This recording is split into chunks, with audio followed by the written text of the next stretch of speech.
You ever see Bamboozled? Yeah, I like that. I like that one. Did you see Black Klansman?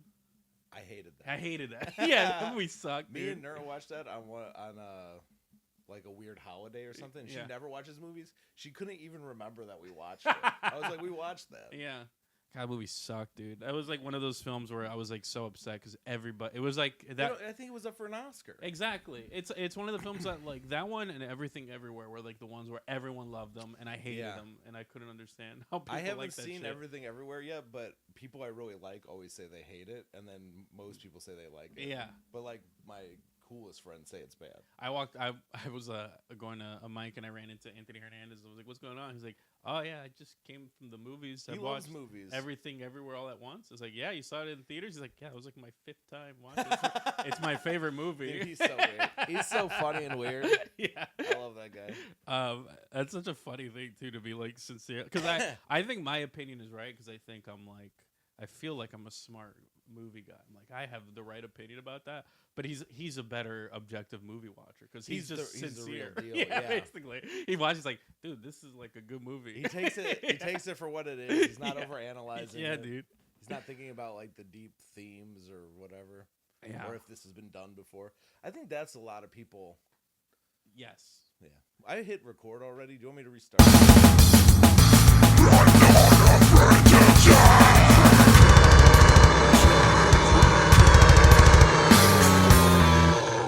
Talking about Ticks, the movie directed by Tony Randall. Yeah, what do you think of this movie? This is your first time watching it, right? Yeah, this is my first time seeing it.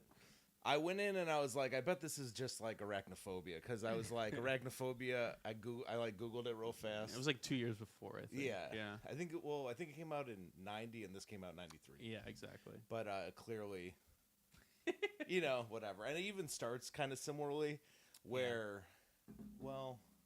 Anyway, yeah. I thought it was great, though. Yeah. I thought it was great, and it was its own thing. Yeah. And they did a few things that I think arguably top arachnophobia in some ways. You know, it's not as good of a movie, definitely in the acting. Yeah. The acting is probably the biggest pitfall. It's all over the place with the acting. This is like... I think if you remade this with good actors and didn't change anything, it would probably be really sweet. I think the concept is pretty great. And you wouldn't even have to change that many people, just the kind of, just kind of the main characters. Because I like Clint Howard and I like the villain guys, the Deliverance guys. Yeah, the redneck dude. Yeah, that guy was great. Yeah. What do you think of Carlton? At the beginning, I thought he was really corny and weird, but I started to like him because he's so. There's never been a character like this in a movie that I've ever seen. I think, I feel like the. I had a whole thought about like.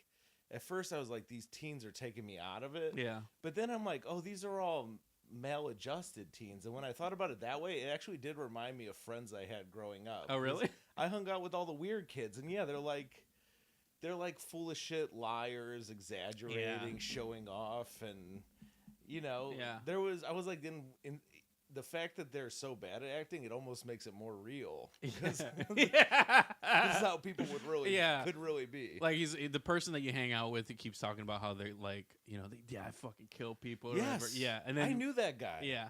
And you get back to their place and you find out they're really into like Akira. They are. Yeah. They are. They always have some like weird. Gonna watch Fight Club for the 20th time. Yeah. This is the best fucking movie, Fight Club, man. Yeah. What was he into? He did have like a weird interest.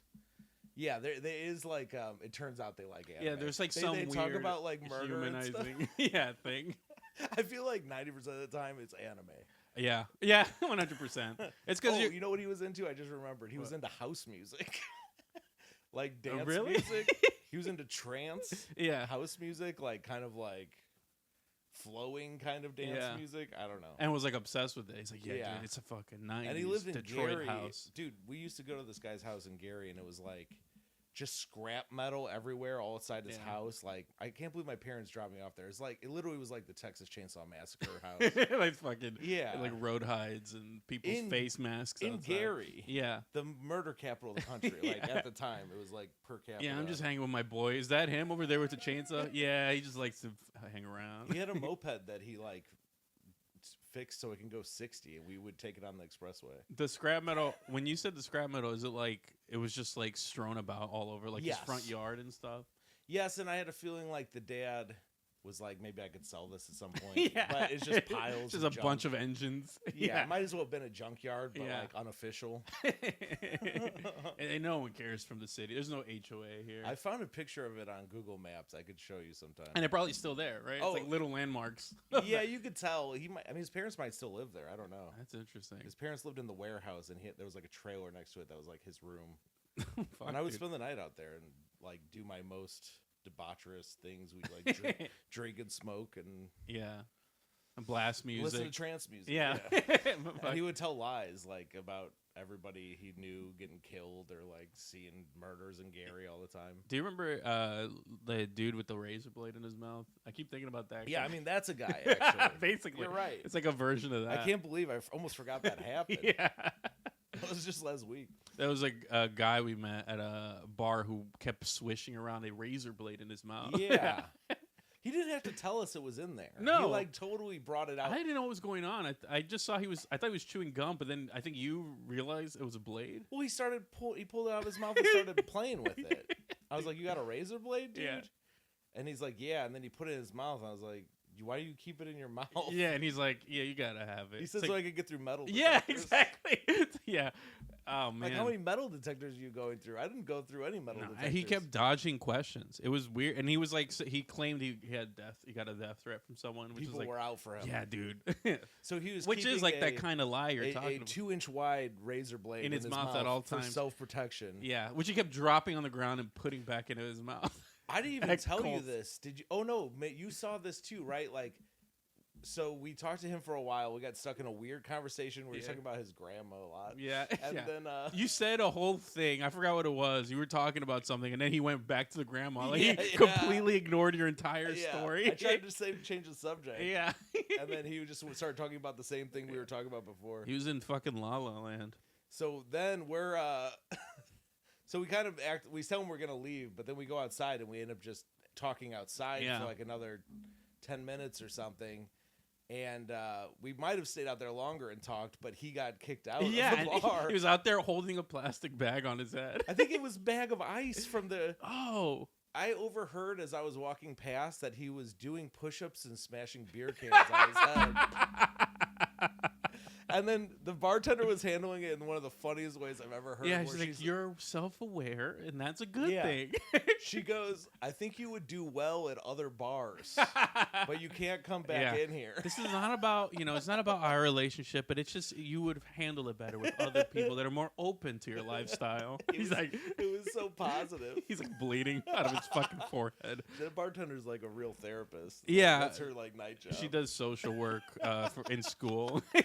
Yeah, for real. So using her training. Yeah. That was hilarious. I forgot how we got on. Oh, yeah, because this is like basically the kids. He would be one of the kids. Yeah, basically. Yeah, probably the Carlton. Yeah, the Carlton character. Yeah. Yeah, dude, I like because on a rewatch this time around, I really noticed the thing that I loved Carlton in this movie because it's so funny to watch. Yeah. Because I didn't recognize him immediately. Really? It took me, and then I remembered you even told me that he was in it. But he is such a likable person. He has like that whatever that showbiz thing where like once he achieves stardom, you can see him on like dancing shows and be like, yeah, it's Carlton, and you don't feel like fuck this guy. He's still trying to be in the limelight. He just like seems like a nice enough guy. So there's I feel like he's also got a cross to bear. He played like I know a kind of despicable character, like a goofy character. Yeah. And I looked at his like at least his movies list, and he hasn't been in anything but this. That's true, but he was in this, and then he plays himself as a cameo and stuff. Yeah. Well, the thing is, he's at least likable. Like you see those people. There's like Urkel, who like if you see that guy afterward, he's kind of like a bit of a dick to people. Dustin Diamond, Dustin Diamond for sure was a big dick, and I think he's dead, right? Yeah, he died. Yeah, he was like a dick for years afterwards. So there's a lot of people that because he hated being Screech. Yeah, exactly. Yeah. And Corey Feldman kind of had. I mean, I don't know. He wasn't like the same as this, but he ended up a weirdo. Yeah, it's good. Like the people who are able to get out of that and still maintain like a friendliness to people in general as like a celebrity. That's kind of hard, I think. Or not to straight up lose their mind, like the girl who could see the future or whatever. Oh, the girl who could see the future. On the Disney show. Raven Simone? Yeah. That's so Raven? She's crazy? Well, I don't know. I've seen some stuff with her. She's not well. The guy from the show. Mm-hmm. Corey in the house? Yeah. Not Corey in the house, the other guy. I think it's Corey because I think he ended up getting a spin-off. Yeah, there's that Corey guy, but there's another black guy who's like the love interest or friend. No idea. I've seen the show a lot. I forget his name, but he's schizophrenic. Oh, really? Yeah, well, there's these interviews where he says Michael Jackson is his dad. Oh. And like he's like, they're like, what's your kid's name? Your 2-year-old's name? He's like, what are you talking about? He's still in the belly. He's saying like weird, out of touch with reality stuff. Yeah, my mom went to like there's on the Raven Simone show. There's the brother, and then there's like another kid who she's friends with in her school. Yeah, I don't remember anything from the show. That was like one of those shows that like there's like a million shows from the 2000s that I watched. I think a lot of don't remember a single concept from the show. That one, there's like other shit. Like I used to watch a show called Taina, which is like a young Latin girl who's trying to be a pop star. Oh, cool! I don't remember a single thing like from that. Hispanic Miley Cyrus. Yeah, but it was before Miley Cyrus. Okay, this is when I was a kid. Yeah, it was before all that. Okay. My mom went to San Francisco. Did you watch Gullah Gullah Island? No, what is that? I don't know. It's some show where they were on an island. This is a racist joke, I think, toward you. It's like a Disney show. Yeah, you like watch Ooga Boogaville. It was called Gullah Gullah Island, and they were like from some tropical island, like some Caribbean. I think it was Gullah Gullah Island, and it was just a family drama. Was it from the 2000s? Because if was it a cartoon? It might have been late 90s. It was like this is old. This is old reference. Yeah. But I just thought because you're Dominican. It's like that's what I would watch. It's just another island. Dominicans we'll watch. Dominicans watch like Dragon Ball Z and The Simpsons. It's just in a Spanish voice. It's like yo soy Homer Simpson. Don't. That's like, so funny because they would make fun of like the Spanish TV shows. And the Spanish TV, they would make fun of the Bumblebee Man, which was El Chapulín Colorado from Mexico. And that was also beamed to the Dominican Republic. So I did see like that and El Chavo del Ocho. And I mean, those shows are kind of funny. Probably more funny than you, like that the Simpsons would be making fun of a show that you also I watched. Totally understood, yeah. Like I had no idea what was going on as a kid. Oh, really? I like knew there was a Spanish channel I would flip through sometimes with the Bumblebee guy. Yeah. Because you pause like, what the fuck? But you don't speak Spanish. So you have no idea. He's supposed to be a superhero, but it's a parody, and it's always played by like they're comedians, which are like in their 50s and 60s. There was like another show like that, which I kept talking to some other people about. And I couldn't remember what the show was called, but it felt like the show was just like a classroom, and there would be like 8 like old Mexican dudes that are all like in their 40s and 50s that's the show playing I'm kids. Where they would have like beanie... I thought the Bumblebees happened on that same show. No, it was like it just must have been the same. It might have been the same actors, honestly. Like I think it was like they just had a small group of comedians that did all this stuff. I wonder if they ever did a crossover. I feel like I've seen the Bumblebee in the classroom. But they're adults pretending to be kids, and then the women would be like, they would be really infantilized. Like they would have like, freckles and be like, yo soy un muchacho, and then the teacher would be like a hot lady with big tits sticking out. They're like, mira muchacha, they would have like the raspy cigarette voice speaking in Mexican. And the kids are kind of like horny for her. Yeah, she's a hot teacher. I don't even think so. I think they would be more like they might do like a sexual reference, but it was just like imagining being a kid but with like an adult voice. He's like, I can't eat your fucking candy. Leave me alone, lady. It's like that. Yeah. Like Who Framed Roger Rabbit, the baby? Maybe, yeah, probably. I haven't seen that movie in a long time. He's smoking cigars, the baby. Yeah. My mom, when she went to San Francisco for a trip with her boyfriend, I didn't really hear from her a couple days. She was there for like a week, and then suddenly I got a text from her, and she was like, "Look, it's the Raven Simone house from That's So Raven." She drove past. That's the one landmark. She took a celebrity tour or something. This is the one thing I got from her, the picture of the Raven Simone house. That's good. Cool. That's good. I think Raven Simone is like, I forget the name of the actor, but she's like non-binary and has like a lesbian girlfriend. And they do podcasts. Oh, interesting. Where they interview like influencers. Ugh. And, it's pretty bad. Yeah. It's very cringy. All right, we're doing a 2-hour episode with the Hot Tua girl. But she went crazy and said like weird stuff about not being black or like having, she was. Yeah. It feels like a lot of those people like they turn into Michael Jackson or something. They have like the thing where they start being like, I don't want to be black anymore. Yeah, you ever listen to stuff? 444, the Jay-Z album? No. There's that song, The Story of O.J. You ever heard that? I've heard that. I hate it. Yeah. I do. I know what you mean, because part of it is kind of like buy some paintings and, stack up your wealth. Thanks, Jay-Z. Yeah, thanks a lot. You're a millionaire. But the thing in there that I think is interesting is when he goes like, OJ's like, I'm not black, I'm OJ. And he's like, okay. It's like you can't like move past that. You can't like become rich enough that you try to like hide away from your community kind of thing. They said OJ used to call the cops on black people when they were in his neighborhood. Really? Yeah. Like he was like, he really thought he was beyond race and stuff.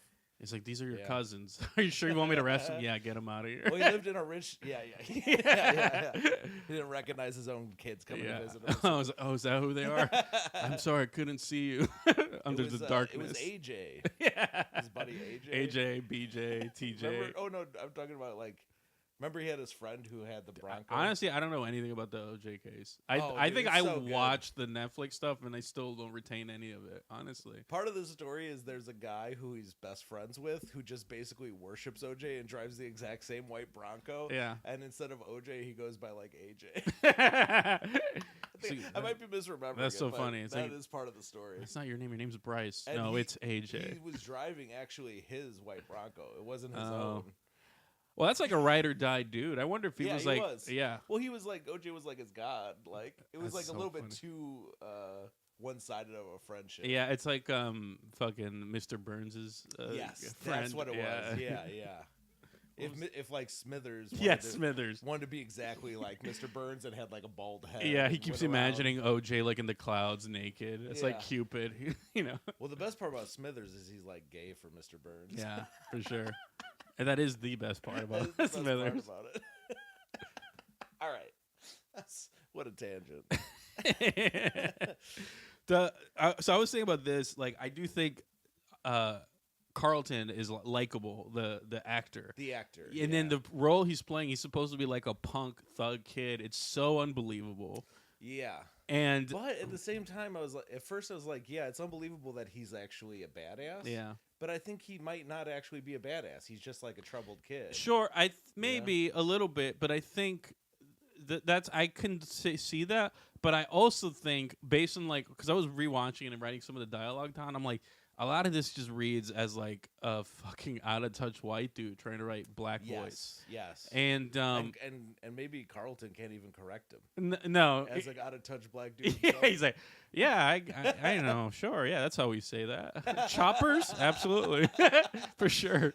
They're like checking with him. Is this something you think you'd hear? He's like, yeah, for sure. Yeah, we used to say that all the time. No, the fucking Carlton, Alfonso Ribeira, he is. Like, I think half Trinidadian. Oh, really? And then he's like, I think a quarter Portuguese and then a quarter Dominican. Interesting. So he has a quarter of him that's like, I'm white. And it's like affecting his brain. And that's why he plays Carlton perfectly on the show. Because that's the character. It's like a Dominican dude who's like, no, I'm not black. I mean, maybe he grew up rich too. Or maybe he's just a good actor. I don't know. I think he's like, I don't think he was rich. I think he kind of figured it out. But I think that thing of him that seems white, that's like the Dominican side of him. So? Probably. Yeah. All right, we can jump into it. I trust you on that. If I say it, I'll get in trouble. Yeah, for sure. I'll clip it. I'm like, yo, Carlton's Dominican. That's why he acts white. Yeah. There it is. That's the clip for you. Yeah, for sure. We'll put that on. We'll fucking tag. Timestamp this. We'll tag Kid Miro from Bodega Boys. Oh no! And go get this viral. Yeah. Bodega Boys do that song. What's their song? They don't have a song. Bodega Boys was a podcast. Oh, and one of them was like a big. I'm thinking of the Venga Boys. What was it? Did they do the Whisper song? No, that's the Yin Yang Twins. Yeah, I know. It's really easy to get on tangents. Yeah, dude, I'm on a. This is the first time I've communicated with anybody today. My head's pretty full. It's same. All I was doing was just talking to the cats. I'm like, these yeah, for sure. Because Nicole's gone. So it's just two people that been inside all day. Yes, yes. Thinking like I should go outside because it's Memorial Day. Is that what it is? Memorial Day. But then I'm like, nah. I'm like, fuck that. I gotta watch Ticks again. Yeah. So yeah, we start with a big title thing, and it says Ticks, and it's in big green letters. Yeah. Did you see also like when I searched for this, I saw Attack of the Ticks, and then I guess there's another title in Europe. It's like Infested or something. Oh, interesting. There's some different titles how it was released. I was looking up because the version I watched, I felt like there was some stuff cut out of it, and I'll point it out when we get to it. And maybe even missed opportunities. And then when I looked it up, I guess there's two versions. But one's only 3 minutes longer, so it couldn't have been that much. I think that the one that's 3 minutes longer might be the one that has like that's like the less watch version. I think You're right. Yeah, you're right. The 85-minute version is the official one, yeah, which might have been so short for a movie. Yeah, absolutely, and that's probably the one that I saw. Yeah, that's what I saw. Also, like, I mean, but I did feel at times where I'm like, it feels like there's another scene here. Yeah. You know what? The main one I think of is when you see Carlton running through the woods, and he already has a tick on his leg, and I'm like, when did that happen? Yeah. Doesn't that feel like there should have been something connecting that? There's another part around there where he starts to hallucinate. And he sees like a trash can on fire. It's 1 second long. Yeah, I know. What a missed opportunity. Yeah. They could have done a whole hallucination of him being in the city dealing with gangs. Yeah, no, I did. Well, we can talk about it when we get to it. I was going to point it out when we got there, but that was exactly what I was going to say. So I already said it. But anyway. So yeah, we close in on like this warehouse, and there's a bunch of machinery, and we see like gears and stuff.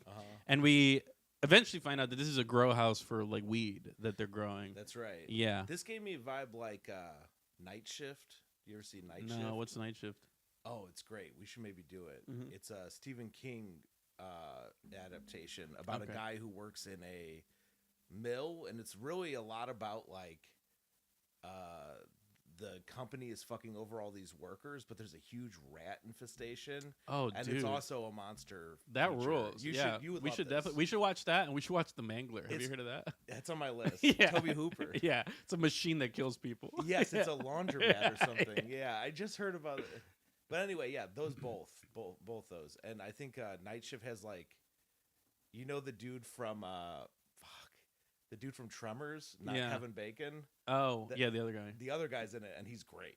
He's really good. I think he's fucking awesome in Tremors. I think Tremors is like very well acted. Tremors is one of my favorite bad horror movies. Yeah. I would love for us to do Tremors when we're like a little more down the line. Yeah, for sure. That movie is like a childhood movie. There's some films I'm saving because I wanted to have like the full treatment of like whatever the format of the show is. You know what I mean? Yeah, totally. Yeah. Me too. That's definitely one of them. The opening is cool because it's all the machinery stuff. It feels like the 80s and the early 90s, there was a lot of that in horror movies. Like, and I think a lot of it was probably, I would say, taken from Nightmare on Elm Street, because when they would go into the dreams, they would go into like the boiler room at the school. Yeah, sure. And I think there was like a lot of films that followed that where they're like, oh, you're right. Suddenly that would be earlier, the 80s. Yeah, 80s. And I think there's some stuff in this film that seems like this is like a Rube Goldberg machine, though. It's got like a hamster involved. I don't think the hamster's involved with the. I felt like they wanted us to think that the hamster, because the hamster's on the wheel all the time. Like, I thought it wasn't a normal hamster get up. Damn.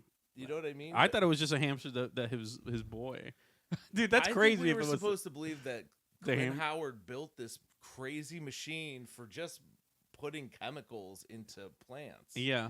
And because all the other stuff was unnecessary too. Like, he approached like crazy. He approached his rednecks and he was like, I can make this run sustainably. We just got one hamster on a wheel and it'll power the entire fertilizing system.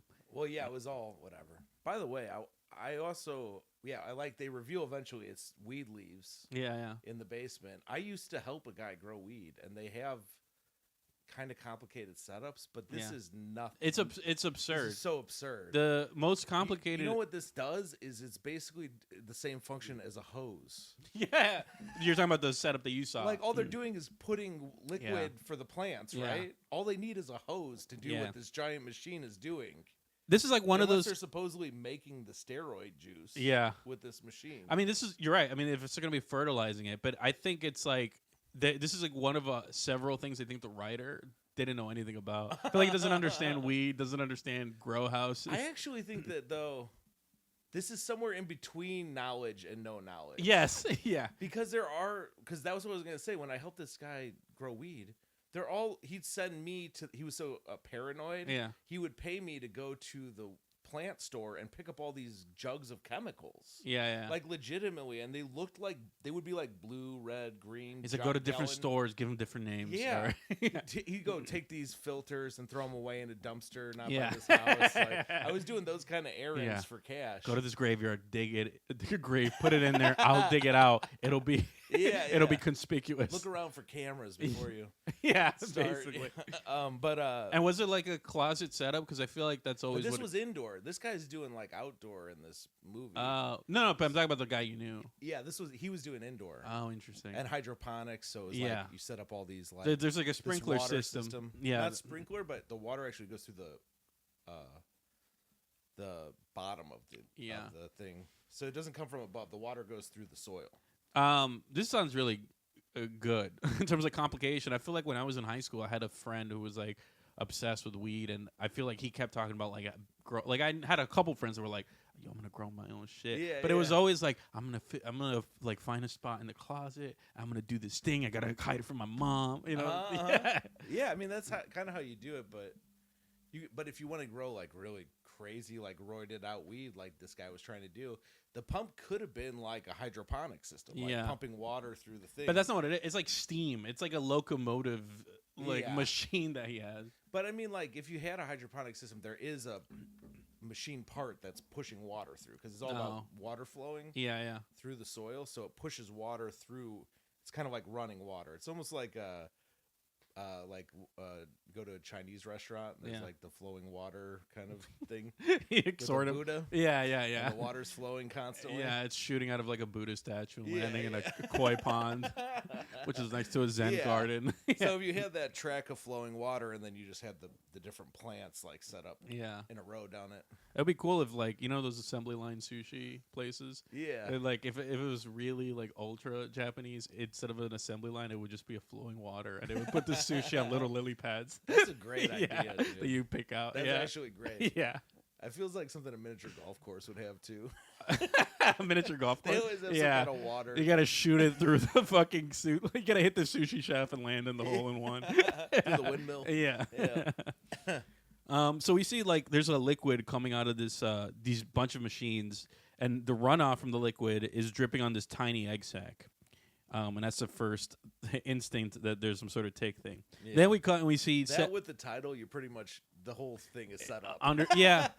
Pretty much the movie, like we don't need any more like setup. No, and there's a couple times in the film where they do like exposition and they do stuff where they get everyone on the same page. Yeah, and I think those moments are good because then it's like you don't have to waste your time like dealing with like this movie hates long exposition.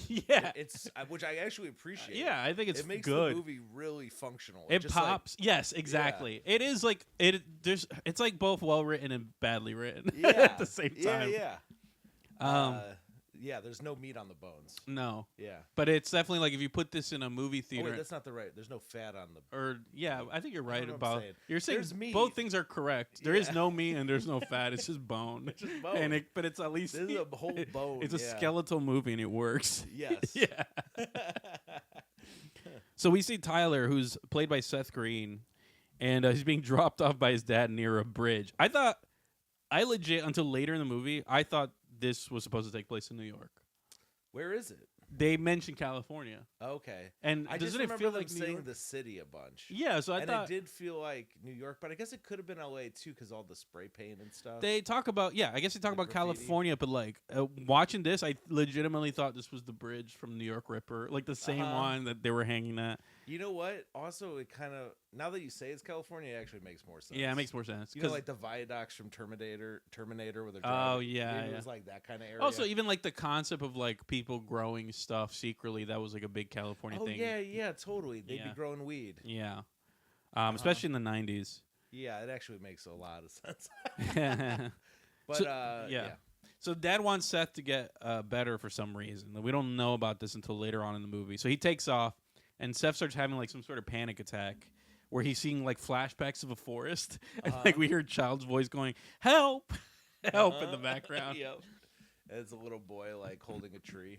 Yeah, and that's the only scene we get of that. It's very. But, I mean, that kind of put it together. Like, oh my god, this guy has PTSD. Yes, for sure. Yeah. I mean, it works, but for a moment, it's like weird because like you hear a background of like a child yelling help. You start thinking, what direction is this movie gonna go to? Like, is this gonna be ghostly in some way? Also, where are the ticks? Like, he's in the city. Yeah. Yeah. He turns around and then we see Carlton. This is like the first time we see Carlton, and he has like a backwards hat and sunglasses. Yeah. Like really dark. He's leaning against a basketball, which is pushed against him in the wall. Yeah, dude. He's like posing. He kind of looks like a street thug, but like out of Blade. Like he's so black, like a Wesley Snipes kind of criminal. He went from being Carlton to being the Fresh Prince. Yeah, like he's like backwards. Yeah. Kind of like 80s. He's from the intro of Fresh Prince of Bel-Air. He's one of the guys who fought Will Smith. Is he really? Intro. No. It would not surprise me if that was like a weird fact. That would be a cool Easter egg. Yeah, he's like short guy back there doing the dance. Carlton's, you never noticed it? Crossing his arms. Yeah. This is also there is an episode where Carlton becomes a thug.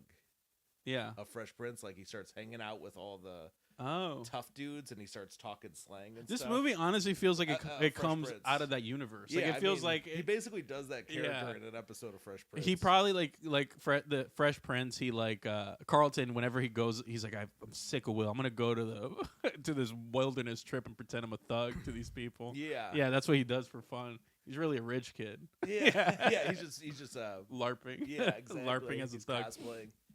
This movie has. I was just thinking. It reminds me of House of Wax, where it's like everyone's so excited to see Paris Hilton get killed in this character.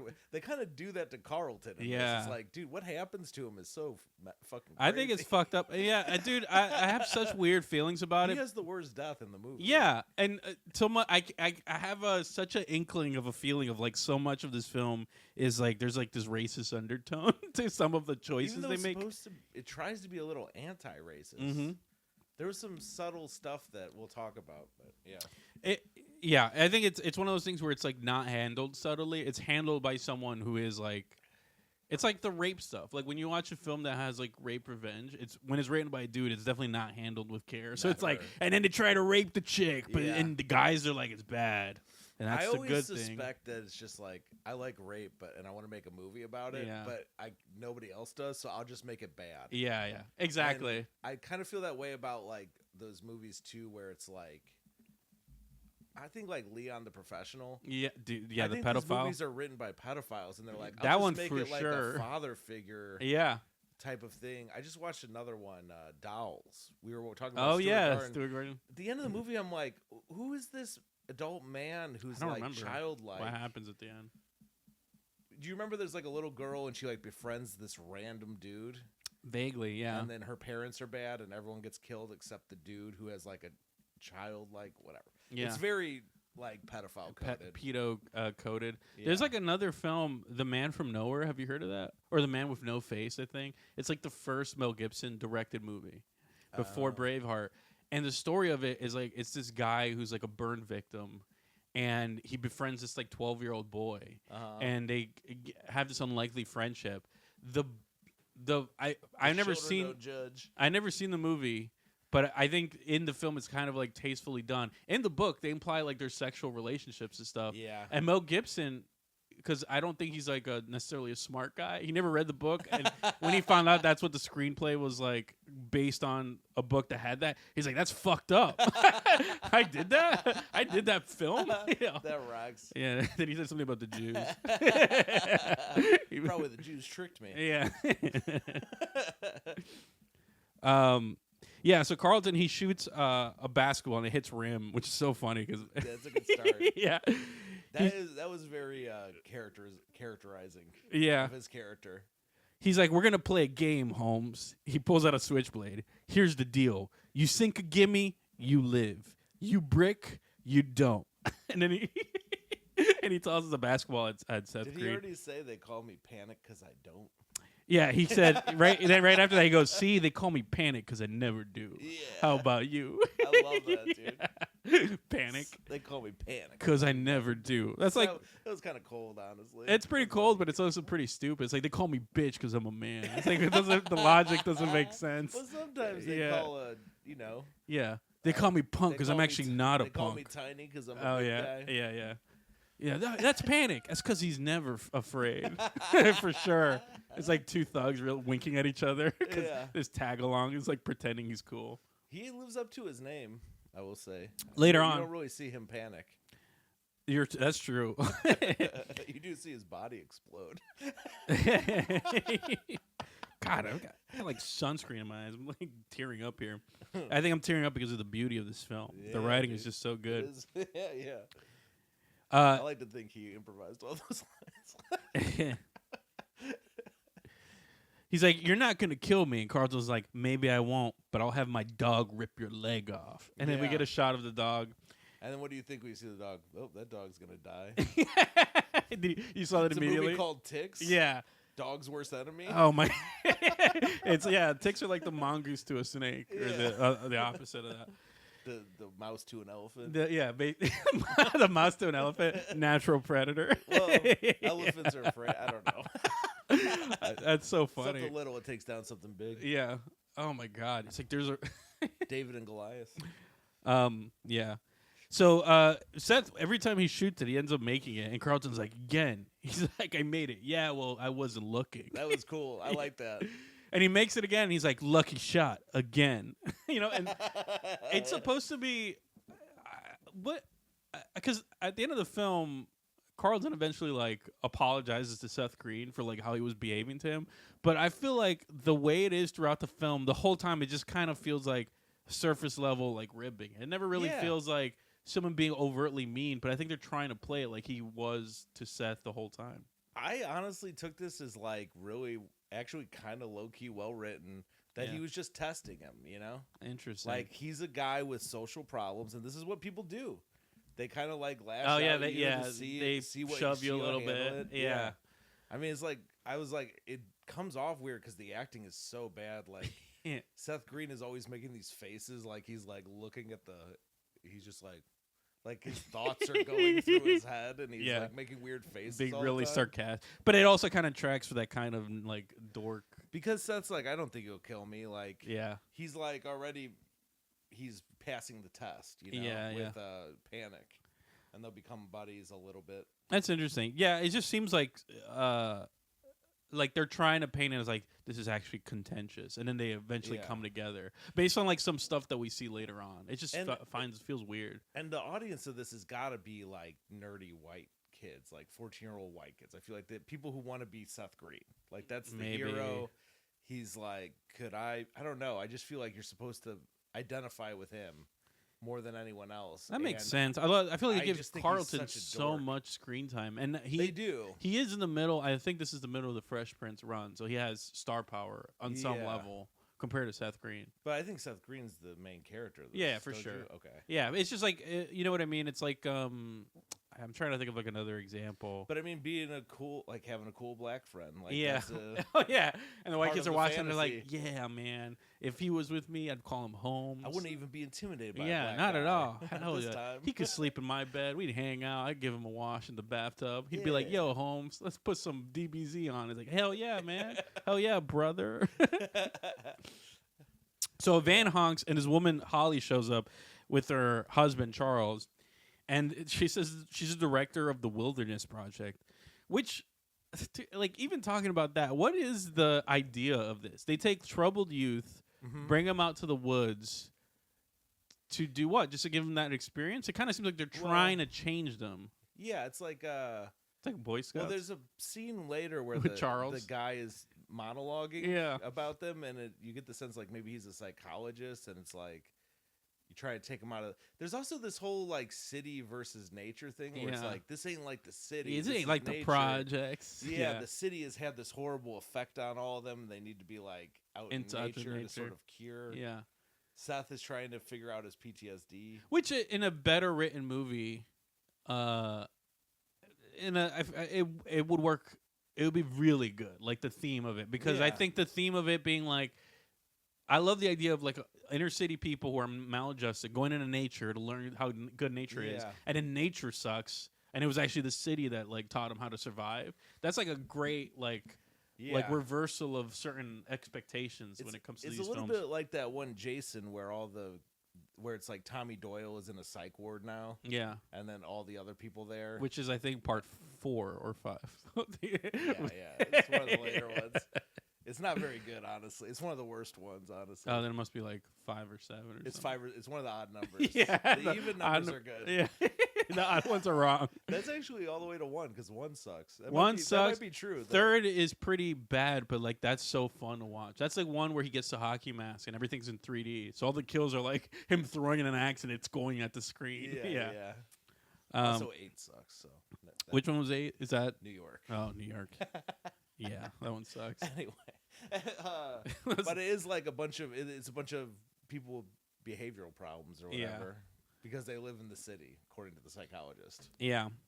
I hope you wrote that monologue down because it was insane. I wrote I think part of it down. Part of it, yeah, it's good. Melissa, the daughter of Holly or Charles, I think. I don't know if she's the daughter of Holly. Seems like she's maybe like a stepmom or something. She's like adults. Yeah. So the leader, the girl. Yeah. She's fucking the psychologist, but that's like her stepmom. Yeah, exactly. Because later she gets mad at the dad over it. Yeah. Adults, don't believe a word they say. You're going to hate this trip as much as I do. Which is funny, too, because that's like... Maybe she's not even maladjusted. She's just the daughter of the psychologist. Yeah, basically. Yeah. This is very much kids rule, adults rule, 90s, Gen X kind of stuff. For sure. And then Carlton's like, hey, Four Eyes, we haven't finished yet. And Holly's like, hey, you interested in communing with the forest? And then they hug, and they clearly know each other. Yeah, I love it. The reason he was there was not to torture Seth, but to actually was waiting for the van, too.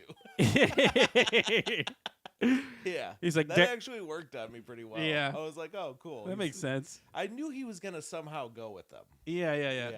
Daryl, you still the toughest kid on the block? Oh, they're going to take him, and then they're going to kill his dog first, and then I actually got that all right there. That's so funny. I was like, yeah. Daryl, you still the toughest kid on the block? Only way to survive in the jungle. Every Carlton dialogue is like that. It's like just sneak in a little like mention of the projects or the hood or whatever. It's so ridiculous. He does some comedy stuff too. I think he can't. Maybe we're supposed to be laughing at all this. No, I don't know. I don't think so. I think it's truly. There's a scene where he throws the hatchet at the sign and then he like pulls it out and the whole sign falls over and he acts like he's in trouble. That's pretty funny. Yeah, no. You know what it is? I don't think it's written to be funny. I think it's just him and also I think Seth Green, because they're like comedian people deep down in heart. They can't help but do things with comedic timing. Like watching Carlton go through the bags of the people, he's like doing all these facial expressions that like actors would keep on the wraps because it's all about like the emotions you don't show and stuff. Yeah, sure. Comedians are like the surface level idiots. Maybe he's like and also maybe TV. Well, yeah, it's a TV comedy. Exactly. Yeah. He can't help it. That's what he's doing. Yeah. So then these two other characters show up, Dee Dee and Rome. And Dee Dee's supposed to be like the spoiled girl. She's like, Daddy says the IRS paid for this car or whatever. And Rome is like just a Hispanic dude who hangs out. This is my favorite. This is the funniest line. He's like, sincerely, right? It was so cheap. I asked her old man to buy one for me too. He said, only if you drive to Mexico, man, and stay there. Do I look Mexican to you? Yeah. And so that's like, yeah. Yeah. That made me laugh so hard. You know who that guy is? No, I don't know. The actor? Yeah, he's Spider from Blood In, Blood Out. Oh, I've never seen that movie. Or Bound by Honors, the other version? No, is that one of the films that where... was like my favorite movie when I was in high school. I think you told me. You told me about Blood In, Blood Out. That's the one where it's like teenagers who are fucked up. It's a gang prison movie. Oh, okay. And it's like a white guy who hangs out with all these Mexican guys. Yeah.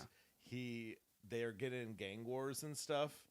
And that guy plays the leader of the other gang, and the white guy kills him. Okay. And it basically is sort of the catalyst of the whole movie. The white guy goes to jail. Yeah. His other friend becomes a cop. The other guy. There's a horrific scene where where Spider and his gang, they find one of the gang members just like hanging out with a girl, and they pull him out of the car. and they get him like one guy on each limb, and they take him over a fire hydrant. Oh my god, dude! It's horrific. Yeah, that should be in a horror movie. Oh yeah, this movie is like a horror movie. It's all prison shankings. Yeah, and it's really. I gotta check it out. That's pretty cool. Prison movies. This movie, I'm surprised you haven't seen. Yeah, I somehow it's right up your alley. Yeah, I'll check it out. And it's highly rated. Weirdly, that wouldn't surprise. What's the rating? Did you see like Letterboxd or something? Yeah, the Letterboxd is like a 4. Like it's like, but it's like a really. I think it would be considered problematic.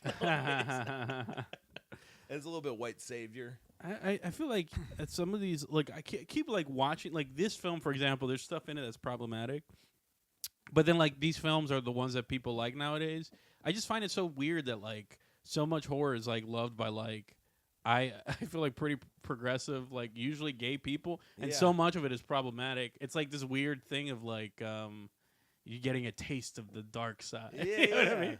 Yeah. It's kind of cathartic though, and usually the racist or homophobic people actually get their, like, they use that as a tool to make you dislike them so they can get their, death or whatever. That's true, but then there's also like you'll watch, like I feel like there was like rape in like half of the films we saw somehow. Like even in the few that we saw, there is a reference to it in this one. Yeah, exactly. Which is also actual rape, but the girl hilarious. Like, I was raped. Yeah. So they drive to a forest and they get off on a dirt road, and Carlton's petting his dog, and he's like, "Shit, Brute's got measles bumps." It's like, I don't think dogs can get measles. What are measles bumps? Yeah, I don't know what they are. Can humans get those? What is that? Yeah, I don't know. I think we vaccinated that out, and it's coming back. Oh, yeah, probably. Yeah. Nice. Carlton's like, yeah, but who died and made you Dr. Welby? What's Dr. Welby? This is what I mean when I say like this is like white guy writing black people and not understanding. Dr. Welby, I looked it up, there was a medical show from the 70s, from 1970 to 1978. This guy, Dr. Welby, MD, and he's supposed to be like this doctor who had like a kind bedside manner. Okay. Which all the TV shows from like the 60s and 70s are all like that. It's like, he's a police officer, but he's really nice, and he learns how to handle cases by saying please and thank yous. Like manners will save the world. Yeah, so I had to look it up because like this is like an example of what I mean. Like it's like the guy who wrote this is a white dude who was born in the early 60s, so he couldn't help when he's like writing Carlton dialogue. He's like, yeah, who died and made you Dr. Welby? Some weird 70s reference. It would be like if we made a reference to fucking I don't know. Like, I'm trying to think. Like if we talked about a teenager now, like a TikTok teenager. Hauser? Maybe. I mean, that's even before our like, if you look at it like 30 years back, it would be like if we made a reference to fucking Raven Simone or something. Yeah. But even then, I feel like that ER? doesn't. Yeah. I don't. I'm trying to think of like a good example. Dr. House. Me and Zach always talk about Dr. House. Who died and made you Dr. House? Yeah. Oh, like honestly, it would be like if they made a reference to Dr. Katz. Like no one nowadays would know who Dr. Katz. It's too. It was not a big enough show. Yeah, and it was too specific, and it's like. That's like a weird revelation that you're like of a certain age. Yeah, it's like a niche reference. Yeah, to have like a teenager on TikTok being like, "What are you, Dr. Katz? The therapist? What is this? Shorties watching Shorties? That TV show." Got one. Who died and made you? Fuck, I can't think of the guy's name. Remember Jason Lee had a TV show for like a little bit where he was like lucky or unlucky or something. Who died and made you Earl? That's probably not even the name. It was the name. It was the name. The show Earl. was like something with Earl or Bad Luck Earl or good. This maybe sounds familiar. He got like a 4-leaf clover or something. This is what I'm saying. Yeah. It's like niche enough where you don't know. Yeah. What are you, Sheep in the Big City, which is a one-off cartoon on Cartoon Network that ran for 6 months. 3 South. Yeah. Yeah. Fuck. What is this? Erie, Indiana? Yeah, that's a good one. The rip-off of Goosebumps. Yeah. Yeah. It doesn't track. Are you afraid of the dark rip-off? So Seth, he pulls out a lighter and he like lights the tick on fire, and he's like, "My grandfather told me this. They're too tough to squash." And he burns it, and it just flames up like a magician trick paper. And the tick explodes. They get stuff on them. Yeah, Did you notice that? Like, I was like, "What the fuck?" Like, is that? I think that's accurate though. Like, I think because pop? Yeah, because they're sucking blood. It's like bed bugs. It's like they suck blood. They have like sacks full of blood, so when they pop, when you burn them, it'll like explode or whatever. I remember the thing where you're not supposed to pull them off. You're supposed to you blow out a match and press the hot match against them. Because if you pull them off, they actually reference this later. Yeah. When he pulls off, the head doesn't come off, and that's what goes up. They'll yank it out. So they used to say like, "Don't pull them off. Hit them with a flame." Yeah, whatever. I think that's accurate. Yeah, it's funny. Then one thing I like about this movie, I'll say it right now, but it comes up a couple times, is they trust that you know a little bit about ticks. Yeah, like when he pulls it off and the head goes up into him, I was like, oh, they didn't have to say it. Yeah. I knew what was going on. Probably one of the scenes they cut. They try to make this as lean as possible. No, for later when he's in the woods and he pulls off the tick. Yeah. The whatever. They probably cut off the explanation. Is what I mean. Yeah, maybe they cut off. They probably was like, we don't need that shit. But they did it a couple times. There was another one where it was like, how the ticks keep on going up high and then falling on them. I was like, oh yeah, the ticks they always say would fall out of the trees. Really, I didn't know that. Yeah, that's why they're all up high. That's interesting. That is like something I wish someone would explain in an expository thing. Dr. I'm just like remembering from like Boy Scouts. You were in the Boy Scouts? Yeah. Yeah, and like... yeah, that's Jason over the Boy like Scout. 8th grade. Yeah. He has a merit badge for burning Coke cans. Yeah. We just go camping all the time. It fucking sucks. Camping sucks. I hate camping. Yeah. You ever been camping? Yeah, I was in the Boy Scout briefly when I lived in New Jersey. It sucks. Yeah. In New Jersey? Yeah. We'd go in the forest. I like cold weather camping. Like, why the fuck would you do that? No. Snow and shit? I don't like camping, but I did because I was in the Boy Scouts. I was part of something called Troop 114. We went to a camp, a summer camp, and I've never done that before, and I went there for like a week. And the camp we went to was Camp Nova Bosco, which is the camp where they filmed the original Friday the 13th movie. Whoa, cool. So I swam in the lake where like no way. They filmed the first stuff. Where Jason came out and pulled the girl all under? that shit. Dude, yeah, that I was rules, there. dude. It was amazing. Yeah. Yeah, that's awesome. So I'm glad I got that experience. Yeah. So much of it was like trying to prepare you. It was worth it to get molested in the Boy Yeah, Scouts. for sure. It was like it's like even if you're wearing a hockey mask, you're not gonna taint my memories. Yeah. Molest me with the hockey mask all you want. I love Friday the 13th. The guy's like whispering in my ear. I'm like, it's not working, man. Yeah. Once you stick your hand out of my butt, I'm still feeling it. I love this movie. You can't ruin it for me. Nice try. Yeah, he goes back to the other counselor. He's like, damn, we couldn't break him. he handled that really well. Yeah, that ruled. That swimming in that lake and stuff. And I was thinking about it now. Is so much of it is. It doesn't seem like it would be scary at all. The movies, I don't know. I just wouldn't. No, it's not because you're surrounded by other. I imagine it would be scary if it was like dark and there's no one around and stuff. Yeah, I would just not be out on the archery course like they always are. Yeah, I shot a gun for the first time there. I use shot rifles, like one of those whatever you call that, like a 22. Yeah, probably. For sure. Yeah, it's like the little rifles. The little rifles were the lever action ones. It felt really cool. Yeah. I understand what John Hickok's about. Yeah. And John Wick. Yeah. And John Wick.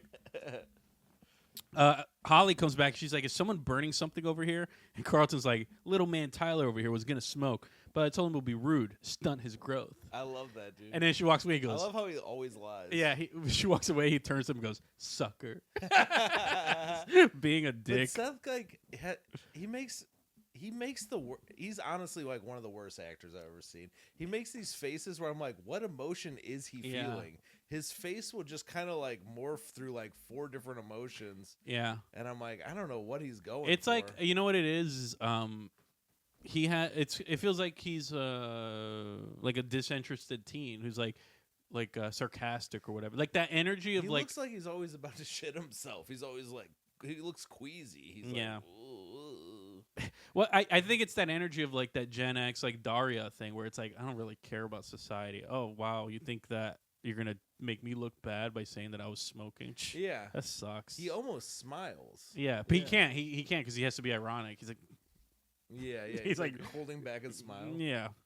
Yeah, he didn't. They don't Maybe teach Carlton Meisner. is like so fun on set, like you're always laughing. Yeah, you can't help yourself. No one's acting well because he's just like killing every scene. Yeah, the moment they get off stage, he's like fucking like, messing with the concession table, putting chips on his head, and people are just cracking the fuck up.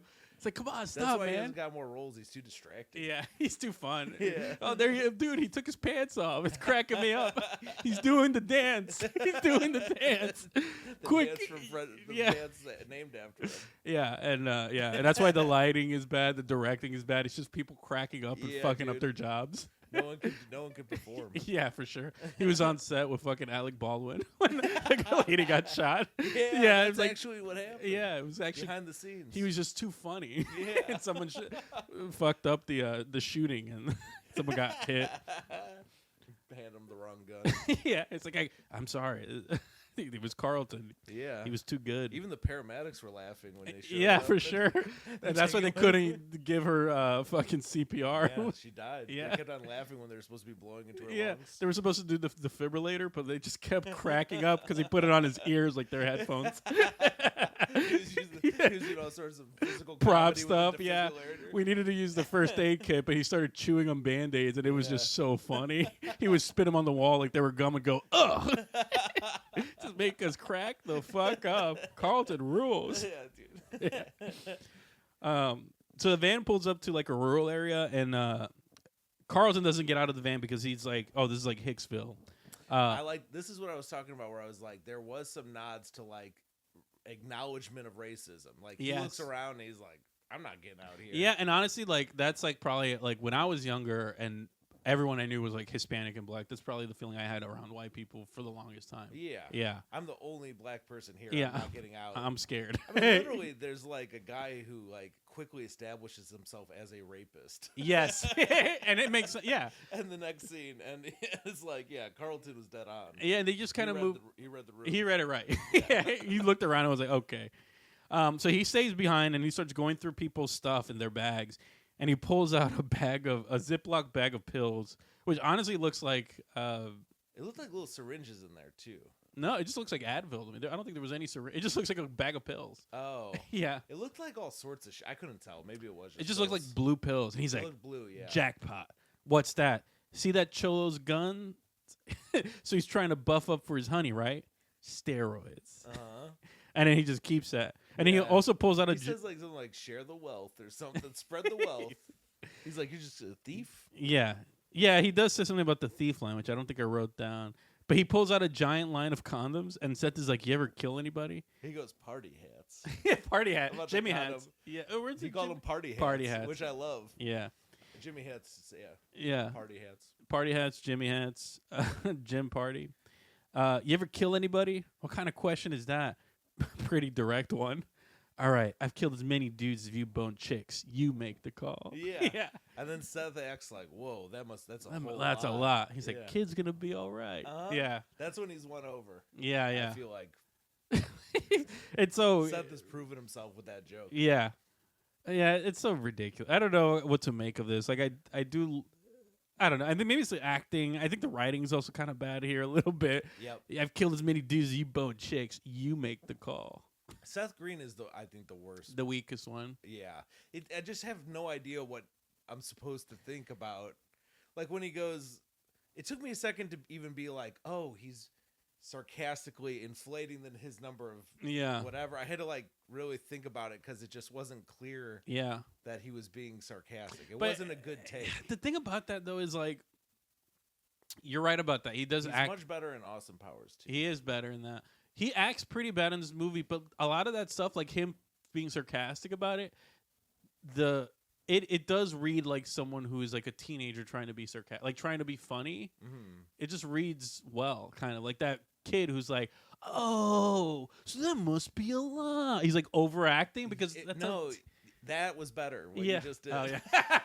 I feel like he doesn't. The problem is he's doing like not enough of one thing. He's like switching between things. Yeah. Or making faces that they look. I mean, maybe they're like fake or something. Like, but it looks like he's like his face will look like he runs through 3 emotions in a row. Yeah. You know, like really quickly. There's a scene later in the movie where it feels like there's like two scenes. One, it feels like they put this in to have an acting reel moment for Carlton. And then right after that, they have a scene that they put in to have an acting reel moment for Seth Green. And Carlton isn't particularly good, but Seth Green is ridiculously bad. It's like, especially in comparison. I think I know what you're talking about. I think I know what you're talking about. So at the store, there's a bulletin board with a giant post that says, "Marijuana, the assassin of youth." Yeah. And this creep, Jerry, is drinking out of a paper bag and staring at Melissa, who we haven't said, but I think Seth Green's underage. Melissa's underage also, right? They're like high school teenagers. I assume so. Yeah. I assume so. He's like, "Hi there, cutie. What brings you to our neck of the woods?" Did he grab her hair too? Probably. I think he does a lot of creepy work. Starts touching her hair and she pulls her hair back. She's like, "Cut. Can he not do that?" He's like, "I'm trying to be method." I'm method. Yeah. He's like Jared Leto, like the Joker, like being too much. When she's not paying attention, he like cuts her hair and like puts it in his underwear. He's like, This is my role. I'm playing Jerry the creep. This is what I gotta do. Yeah, absolutely. What? I would sneak into your trailer and try to extract some drool from you and drink it.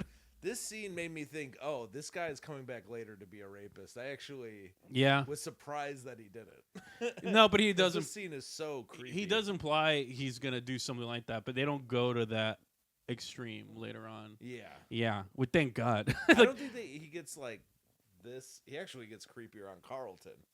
Yeah. Yeah, which is also a pretty interesting scene. This other guy, Jarvis, shows up, and he's like this foppish dude with like snakeskin boots who's constantly combing his hair. He reminded me of Gary Busey. In this. He did, like a mix of Gary Busey and Nick Nolte. Like they put them both in a room and fucking created this dude. This guy, by the way, I looked at his like IMDb, and he's in a lot of weird, interesting looking movies. Really? That I was like, man, this guy like is like the king of these kind of movies. I do like how over the top he is. Yeah. He's like Jerry Manners, you know? Yeah, the whole movie, he's nuts. He's like doing some over the top, like evil laughing. It kind of rolls for this guy. Yeah. And then Jerry's particularly good too. He goes outside, taps on the glass of the van when Melissa's in there, and like blows kisses at her. And then when they drive off, he has like a cat o' nine tails or something. He's like whipping it around. Which actually comes in handy later. It does. When he's whipping all the ticks It's around. so ridiculous. It almost feels like you know what it feels like is like he like when they were filming this, he just saw that in some weird prop box. He's like, "Oh, I'm gonna use that." Maybe it was a Pulp Fiction thing, like Zed. Oh, Pulp Fiction. No, it's like a year after this. Oh, Pulp Fiction hasn't come out yet. 94, I'm pretty sure. Pulp Fiction. Yeah, for sure. Tarantino saw this and was like, I figured it out. I need to have a sex scene. Yeah. A sex scene. Yeah. When they said the F word repeatedly, oh, yeah, I should do that. Yeah. It's like, oh, they didn't go far enough with Carlton. I get it. Let's have them rape Marcel Wallace. Yeah, he'll be my Carlton. That's fantastic. It's actually a pretty similar scene. Yeah, it's a vibe for sure. So we cut to Clint Howard, who's working at the marijuana grow house, the one we saw at the beginning of the film. Sure. He's dirty, and he has like a giant Native American earring on one of his ears. Yeah, Did you notice that? Yeah. And then there's a hamster running on the wheel. They're setting him up as a hippie, like, I guess that's what he is. It's hard to tell with this guy. I think that's what the feather was. Like, he's like, you know, and he's growing weed. He's like a Willie Nelson type character. That makes sense. And it tracks with this because he turns on this like ham radio, which is playing the BBC. And they're basically saying, like, today in our series of Hidden Economics, we travel across the pond to California, where former hippies, businessmen, and Vietnam veterans have created a high-yield, high-tech industry in marijuana. Yeah. And he's like, yeah, but we don't have health care. Yeah. He's like anti-government guy. Yeah. While he's listening to this radio, he's setting up a bear trap. Yes. I don't get it. Well, he's like setting up. There's also an alarm set up, so I assume he's just kind of They're booby growing trapping weed illegally, so he's booby trapping it from like the police and stuff. But he's doing it. He's putting it like in the center of the room. It's like if you were like. I feel like he's just like fucking around with it. But I don't know why. Yeah, it doesn't make sense. It's like they were I like. assume he's gonna have it set up as a booby trap, and then he gets distracted, and then he ends up stepping on it. It doesn't. I mean, if you're gonna set up as a booby trap, I assume you do it outside. If you're gonna do it outside, you set it up outside. But he's like he hits it to test it. You know? Oh yeah. So I assume he's testing. I don't know. It just seemed like you're helping the movie out. It does feel like I don't. They were like, yeah, we don't have mouse traps, so let's use a bear trap for the mice problem that we have. Yeah. Well, is the bear trap for bears or people? It's for people, probably. So why do you want to catch them? Yeah, I don't understand that either. Yeah. Yeah, it doesn't make sense. While he's setting it up, we see a POV shot, very Raimi cam of a tick running towards Clint. Then he stops, runs up a table, and goes after the hamster. Because you hear the hamster squeaking. Making noise. Yeah, so the tick goes after the hamster. Easier prey. And he walks over and he sees that the hamster's completely mutilated, like ripped up. And he just picks it up with his hand. He's like, dude, you're all messed up. That was actually pretty cool. Yeah. Clint Howard is probably the best part of this movie, legitimately, in terms of acting. In terms of acting, for sure. Yeah. Yeah. Absolutely. Let me think about that. Yeah, no one can beat Clint. I mean, he's great in Ice Cream. It's like Man. him and the runner-up is like either the crazy villain or Carlton. Yeah. So the tick runs across his foot, and he follows it where the machine is, and then the tick jumps on him, startles him, and he falls back and steps into the bear trap. That's right. And he falls down and goes unconscious, I guess. He falls down and he stares at the ceiling. Was this one of the things that was cut from your thing? He's staring at the ceiling, and then there's an egg sack on the ceiling, and it falls on him. Yeah, and I guess that knocks him unconscious. Yeah, exactly. Which makes no sense. But yeah. Maybe it knocks him unconscious. Or maybe it's just he's just stuck in the bear trap, and they're like running inside his body now that the tick is on him or something. Yes. Yeah. Doing some work for the film, probably. So they get to the campsite, and you see like a tire swing there. It's very idyllic. Mm-hmm. And Roman's like, the Mexican dude, he's like, this is worse than the projects. I basically wrote down every time they try to do like some ghetto illusion thing because it really cracks me up. It is funny. It works with Rome because Rome kind of feels like one of the kids from like Blood In, Blood Out. Yeah, he's literally the rival gang leader. Well, he reminds me of the bad kid from the film with where the guy's like a math guy, and there's like the one like cholo gang member, or not Deliverance. Deliverance. Stand and deliver. Stand and deliver. He's like, man, listen here, cholo. You get on your knees and you squeal like a pig. That's the mashup, though. Stand and Deliverance. Yeah, Stand and Deliverance. Yeah. He's like, you either understand this math problem, or I'm gonna make you squeal to the gods. To the Aztec warriors, which is like, your original cheese. Squeal, pig, squeal. I ain't squealing, dog. Squeal. Squeal. Damn, if I'm going to squeal, give me like a fucking cigarette or something. I want to feel something good. Hell yeah. The place is called Camp Madeline, which doesn't... It's just funny. It's just the name of it. Camp Madeline? Madeline or whatever? Yeah. Madeline? I don't know. And at one point, Rome, because they get in the cabin, they separate boys and girls, and Rome is in the cabin with the boys, and he's like, this place reminds me of Boys Republic back in Juvenile Hall. What does that mean? I don't know. Boys Republic. I didn't get it either. I didn't get it. But they all laugh. It's like segregated gender, I guess. Like you're being in juvie. Oh. Juvie? I guess Juvenile Hall must be juvie, right? Yeah, absolutely. Guessing. That's absolutely what it is. I didn't get Boys Republic, but he's like, what is he saying there? I don't know. It was nonsense, and they laugh. Because he's like, because that happens right after the psychologist tells him he can't stay with the girl. He Rome, has to go with the boys.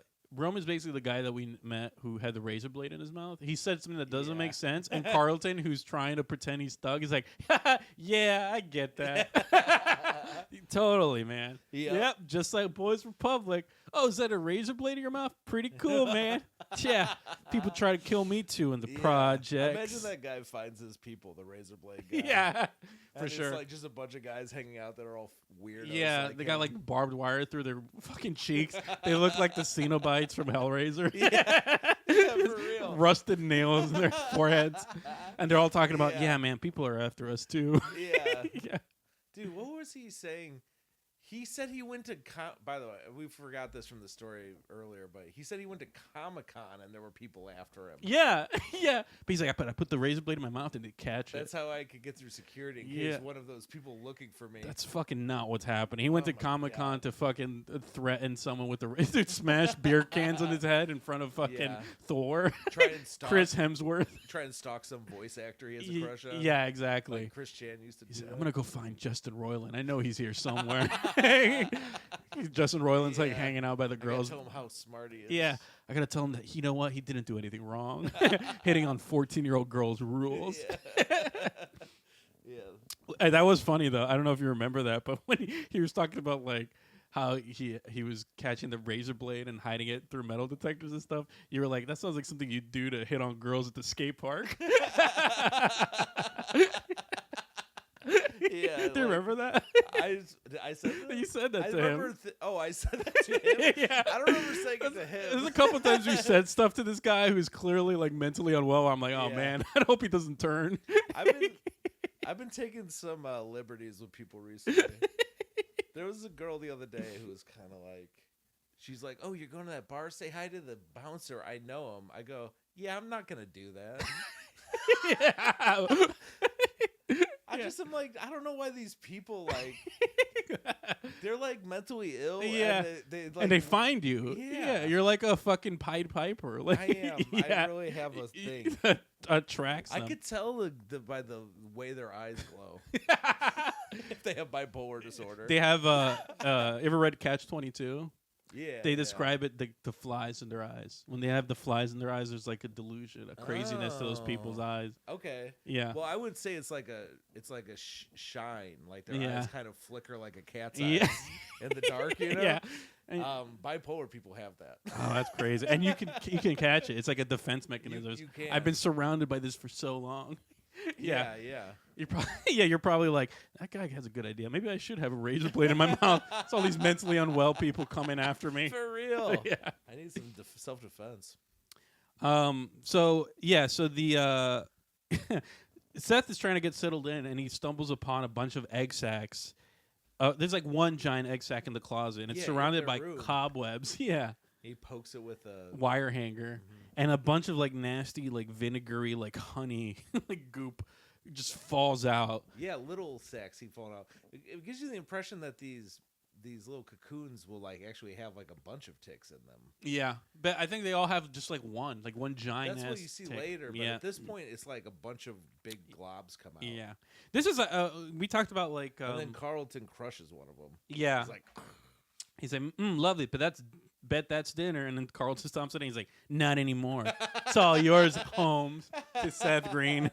Dude, him calling people Holmes is funny too. Yeah. Like, I don't associate black No, guys black people with don't Holmes. say Holmes. That's white guy writing Thug. He's like, yeah, and then he says Holmes. Yeah. He calls the dude Cholo. I mean, I guess they're in LA.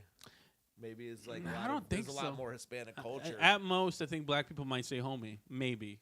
Homie, yeah. Yeah. No, you're right.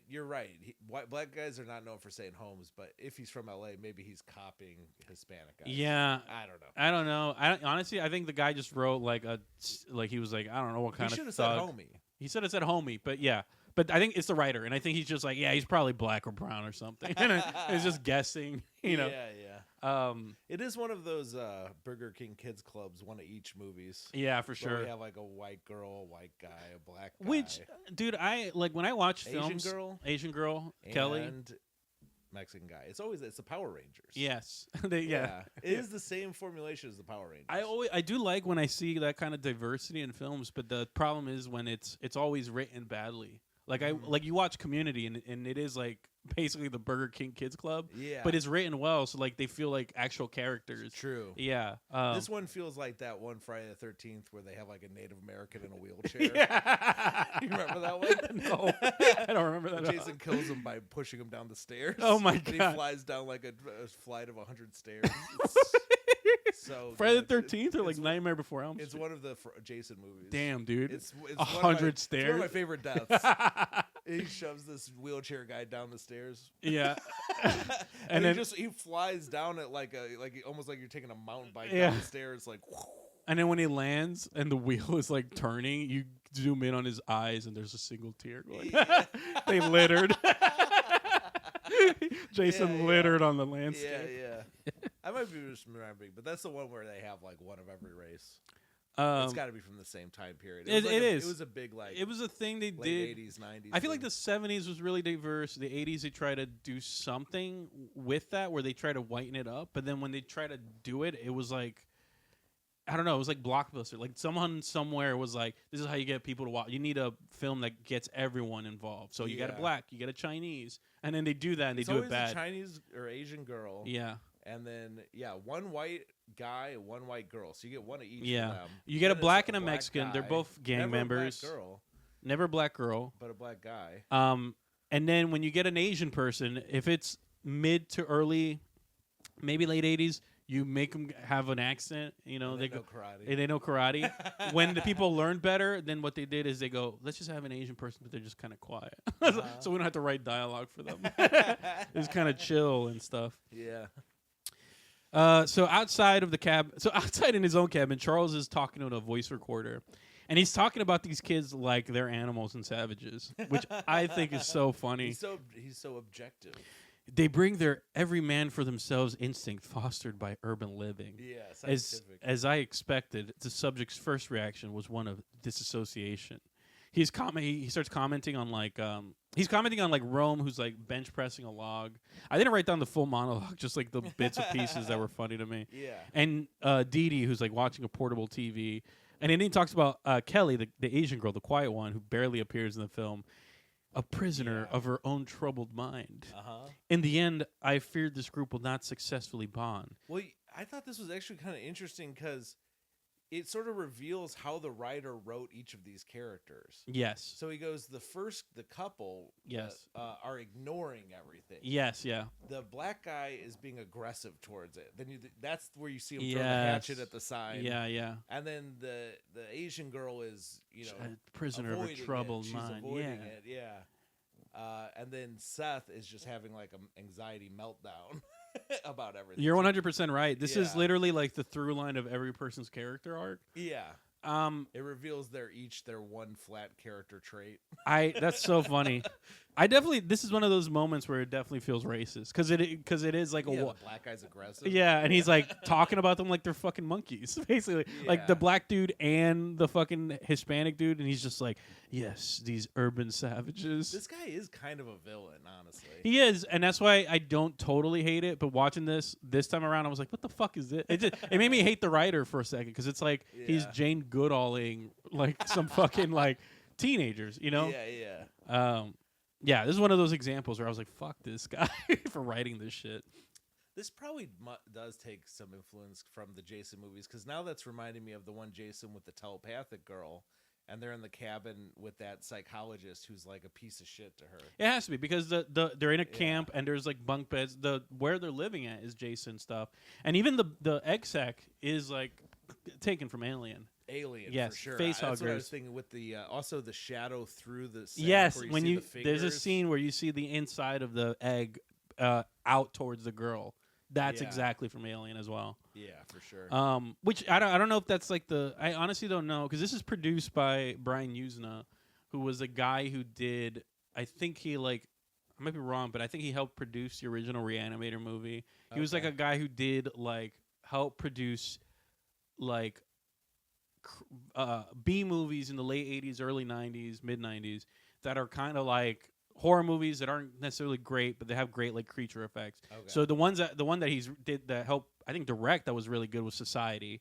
Oh, I love that movie. That movie rules, and all the creature stuff. That's definitely Usna. But then he also did Return of the Living Dead 3, which is actually kind of an interesting film. I think I've seen that one, actually. Yeah. That's the one with the girl who gets all the blades in her? Yes, exactly. Yeah. So that movie kind of disturbed. I mean, I thought it was kind of bad and then also just disturbing. Interesting. Yeah, I thought it was pretty good, and then I watched it with Nicole to show her. I was like, yeah, let's watch this movie. And then she was like, this is trash. I was like, yeah, I guess it's pretty bad. but I kind of enjoyed it. Yeah. It's kind of both. Yeah. So Melissa, it's not like the other two for sure. Not at all. Well, the second one, it's a huge left turn. Yeah, the first and second ones are almost comedies. The first one's definitely a comedy. The second one's bad comedy. I like the second one, though. I can't stand it, dude. I hated that movie when I watched it. And I told you the story last episode. Yeah. Yeah. Yeah. But still, they did the thriller thing. Yeah.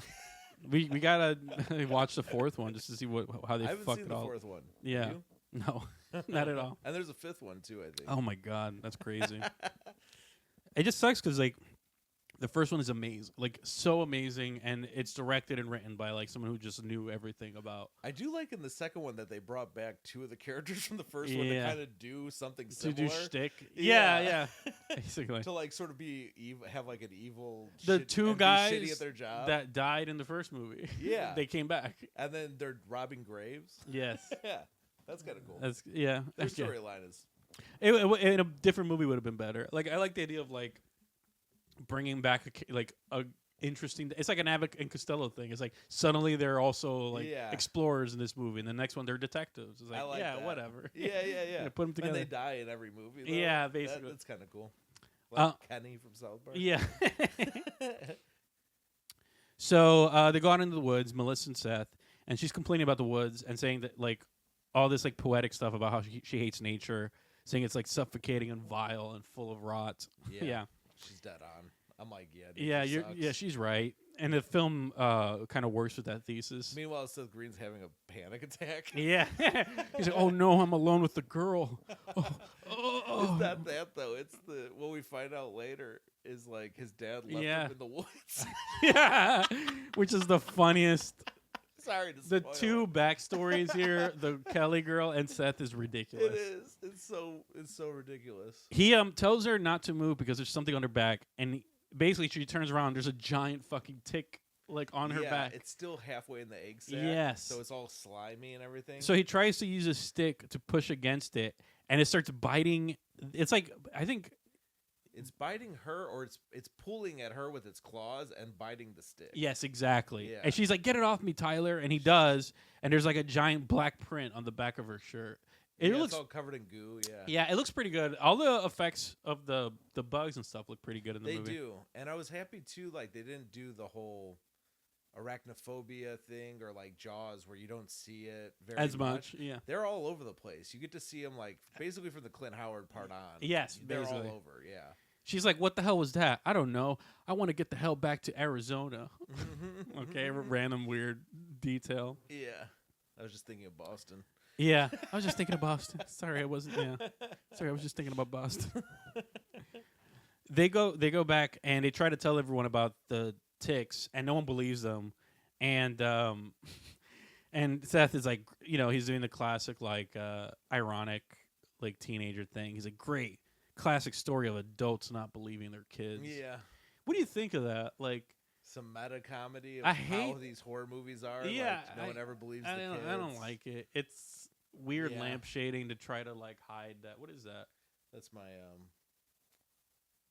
dehumidifier. Oh, okay. That was a meta alarm. So you make a meta reference, the alarm goes off. I put the razor blade in my mouth so that beep doesn't usually happen. You know what it is? That's funny.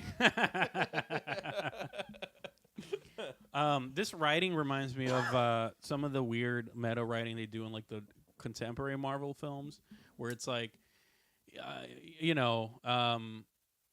know how to describe it. It's like, wait a minute, you're breaking telling the me fourth wall. Yeah, so you're telling me a king who was raised by gods has an ego, or it's like you do it just enough to be like, see, these characters are aware of how over the top this is. It's like, I don't like it. This happens in. I didn't realize this happened in movies this old. I kind of didn't. I was like, I didn't notice this part, and I was like, yeah, that's stupid. The 90s it's so played out now. Maybe it was less back then. I don't know, but yeah, everyone's always like, oh, we're just doing exactly. I've been watching Scream, and Scream. Yeah, is like hell. The whole movie is this. Yes, the first one's great for that, and the second one's great too. The later ones, I like kind of them all. Yeah, I like Scream. I'm a fan. I just watched 6 the other day. I'd never seen it. What do you think? I loved it. Yeah. I don't know. it just works on me. I like the films. I like the slasher elements of it. I like them all. Honestly, I also agree with you. Self-worship of the films where there's callbacks to the other movies. That's where I start hating it because I don't like. That's a Marvel. That's kind of too thing much. Too. Yeah, I can't stand it, man. They bring back Courtney Cox. Don't you remember this one weird character from 3 movies ago? They'll bring back Dewey, and it'll give it the reverence of like Sam Jackson telling them that they're entering, the Avengers or whatever. But then they have a character go, see how they brought back Dewey? Yeah. That's what they always do in these films. This is what it is. It's a reboot remake thing or whatever. Yep, the requel. Yeah, requel. God, this is so good. All this meta comment. I can't. Dude. Number 6, the thing is, it's a franchise now. God, I can't stand it. Yeah. Like I hate it, but it also makes sense for the films. Like they've been doing it since the first one. First one. Yeah. God damn. With Jamie Kennedy. Yeah. Yeah. And then supposedly the new mixed girl is somehow related to Jamie Kennedy. It's like their uncle. I don't know. That doesn't make sense. She said that in the movie. I couldn't believe it. No, not Jamie Kennedy. The killer. The Jamie Kennedy character who explains stuff is supposedly the new mixed girl who explains stuff's uncle or something. No, I thought she was related to Billy, who's the guy. No, that's the main character, the white girl. There's a mixed girl who does what Jamie Kennedy did in the first one, where she's like, "This is the requel. Here are the rules." Interesting. And she's like, "There's a group of whatever." Yeah. We don't need to go into this. Yeah. There's a character whose job it is to explain the rules, just like Jamie Kennedy, and supposedly she's related to him, but she's also a mixed girl. It's probably. I wonder how many scenes they had to delete where she's like, "And rule number 3: support Palestine." Dude, they do. All right, we gotta cut that one. That is so close to being in there. Yeah, no, because they're all woke college kids. But you know the story of that. No. She was she spoke out against Israel and then removed her from the franchise. Who? The mixed girl. Really? So she's not in the most recent one. Whatever the next one is, they 7? took her out. Yeah, because she's the character. Because she spoke out against what Israel did, and they were like, "Oh, we can't have that." That's they removed her. Her career kind of. I haven't seen that. I'm ready for the newest one, so I want to see how they handle that. Yeah. I don't know. I think she said it during I mean, that one just press. Came out. She did it during press. So I think she's in the movie. I don't remember, honestly. Oh, they took her out of. They cut scenes of her. No. She did press, and then because of that, they were like, "We're cutting you out of the future films. You're as a character doesn't even exist. Gotcha. After that, they're probably gonna kill her off or something." Well, that's kind of dumb. Yeah. For bullshit. This has nothing to do with films. Yeah. Right? You know what I mean? Somebody else that happened to too, I think. Yeah, Raven Simone. I have no idea. That's so stupid. Anyway, yeah. It's funny, Carlton, after this whole explanation, he's like, "I should have brought a piece, man. This place ain't safe." A piece. Yeah. But I feel like one or two. This was confusing me because I think 1 or 2 scenes before he says something like, "That's why I always got a piece on me." Yeah. And then he's like, "I should have brought a piece." Yeah. And I'm like, was that supposed to be a joke, he's lying, or no? Did I just misunderstand? It's not a joke. I think inconsistent writing. Inconsistent writing, he's probably. A liar? I don't know. I think it's inconsistent writing because I think the piece he's referring to when he says he has a piece is a switchblade. Yeah. But the piece he's referring to here is a gun, which he doesn't have. Gotcha. Yeah. Gotcha. You got to read between the lines. Yeah. You got to understand the mind of the character. Jarvis and Jerry, the rednecks, show up, and they're menacing the campers. They basically tell them that that since the logging mills is closed down, the locals have taken to the illicit means of getting by. The cash croppers, dope growers. What kind of dope? Jarvis starts laughing. Marijuana. He says it's so weird. Yeah. He's like, "Well, I guess we better get going. Our pleasure. Au revoir." Do you think he's improvising some of these lines? I have no idea, but he comes off more natural than everyone else. Yeah, honestly. So, yeah, he's a good character actor. Yeah. I like this guy. And then when Jerry walks out, he also goes, "These all your kids?" And then he starts laughing too. Yeah. Just evil. You could see this guy as a horror movie character actor. Yeah. In a dozen horror For movies. sure, yeah. Clint Howard. Yeah, exactly. Yeah, they probably were hanging out, fucking fist bumping, "Yo, this is like that other film we did," Yeah. There's that one guy who's Gary Busey's son. I forget his name. He's in a million horror movies. I think you're right. I remember seeing him in something. And he kind of looks almost like this exactly, guy. yeah. And Gary Busey also looks like this guy, Nick Nolte. At the a grow house, Clint is feeling something crawling up his shirt, and he tears it open. It's actually under his skin, like the tick, and you see it going up his torso. And he freaks out, crawls over to some tools, and grabs a revolver and like starts shooting his legs. And you see like it exploding in his legs. Yeah. That was wild. Shooting your own leg like that. Yeah, dude. Ah. Did you ever, is that what 127 hours is about? The guy who like cut his arm off? Oh, yeah, he's stuck under a rock. Yeah, and so he has to cut his own arm off. The amount of... I never saw that. No, but I know this also the story. Reminds me a little bit of The Mummy when those scarab beetles go under people's skin. Oh, yeah. Remember that? Yeah. Yeah. Which affected me as a kid. I was like, ugh. Oh, that freaked me out. Yeah. Probably watching it now, the CGI would be whatever. But honestly, like, originally, like, because I was young enough for it, The Mummy had, like, this creepy, like, horror vibe to it. Yeah. That I could handle. The first one's much scarier than the trailer had this thing where like the sand would like reform and then you see the guy's face in the sand. Yeah, yeah. That freaked me the fuck out as like a kid seeing that, dude. The CGI does not hold up, but no, probably. I don't know how it worked on us, but it worked on me too. There's a what do you call it? You ever seen Happy Tree Friends? No. It was like this collection of cartoons where it was like they're cutesy cartoons, but they all kill each other. It was like 2000s, like kind of edgy cartoon internet stuff. And there was one video, which is why I'm thinking about it, like the idea of shooting your own leg or cutting your arm off to escape. This guy gets like a boulder stuck on him, this moose. So then he has to like cut his leg off. So he gets like he's trying to find something and he gets a spoon. So then you see him like scraping into the leg and like cutting all the way through. And then he gets to the bone and he has to break the bone. He breaks it. And then when he finally releases it, he's like, oh, he's relieved. And then they zoom out and they really cut the wrong leg. He's still stuck there. Yeah. All right. That was a great gag. Pretty good. Yeah. Good gag. Yeah, dude. That's so funny to me. So check out Happy Tree Friends. So all the Gen Z people. That's like that's like the Dr. Welby. Like, referring to some weird early 2000s Newgrounds bullshit. At the camp, they hear gunshots from Clint shooting himself, and Carlton's like, "Sounds like home without the choppers." Yeah, dude. Oh my god, he couldn't just say "sounds like home." No, he has to say without the choppers. Yeah. He's like a drive-by by shorties. Melissa's like, hopefully it was one of those cash croppers getting shot.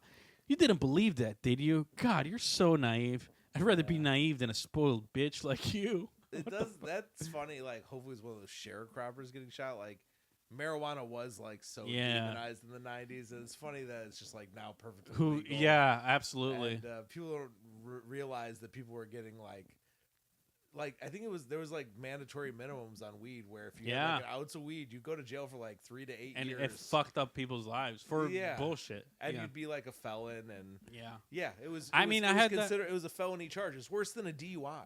That's insane. Yeah, I had that fear. I still carry that paranoid fear now, even though it's completely legal. Really? Yeah, when that's why I struggle to be around people when I'm on weed, because I'm like, they're gonna know I'm high, and there's like that thing inside me that is like a childhood thing of like, and then I'm gonna get in trouble, and it's like not even true anymore. No, you're fine.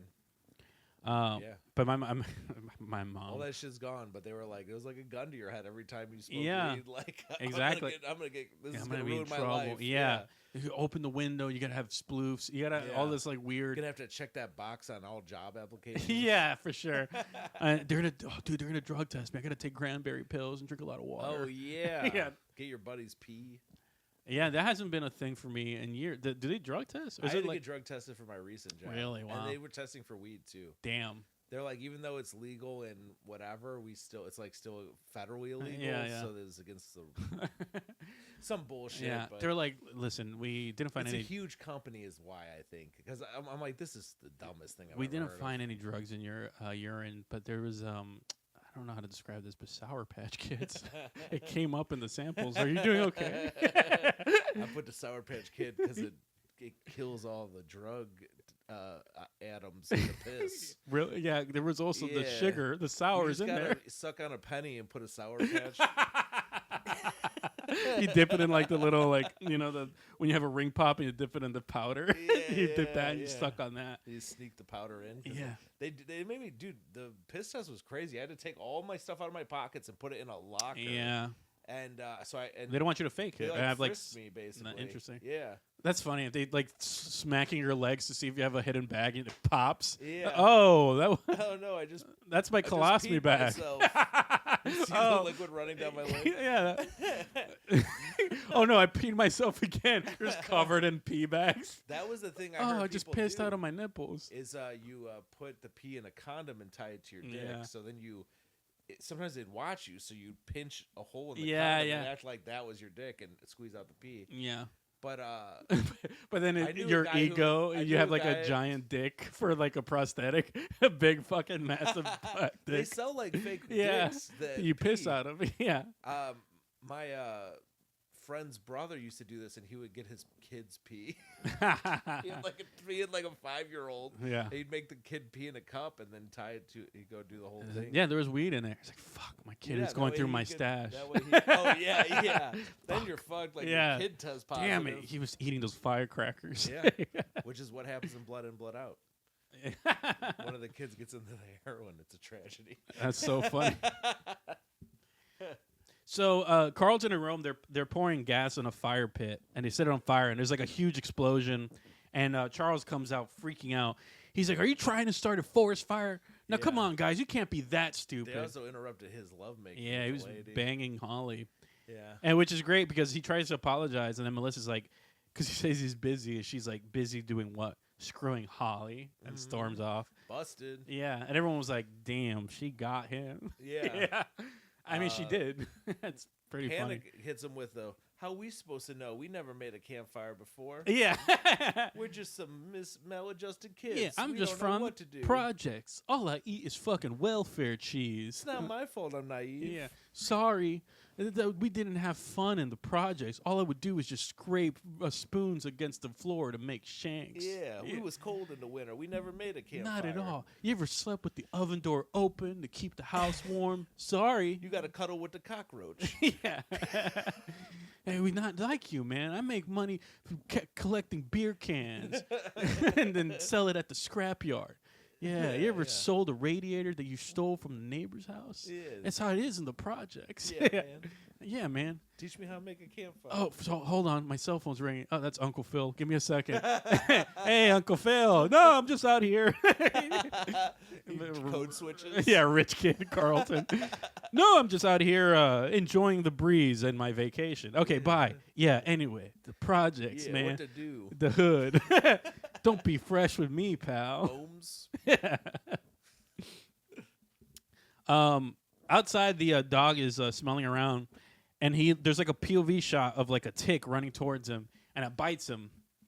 And the Raimi shot, right? Yeah, there's a lot of the Raimi stuff. The ticks running around. Very Evil Dead inspired. There's like some stuff later on that I'm pretty sure is even more of like an Evil Dead take. Yeah. The animals in this are bad actors. Like the hamster, like the tick is running right up on it, and the hamster doesn't even seem to know. No, it's very interesting. And you know what's funny about the Raimi shot for the hamster is like it's doing a Raimi shot. It's like going towards the table, but then it doesn't go up the table. It just kind of it hops over. the tick floats up near the hamster. Later, when it's running around the room, though, they have no.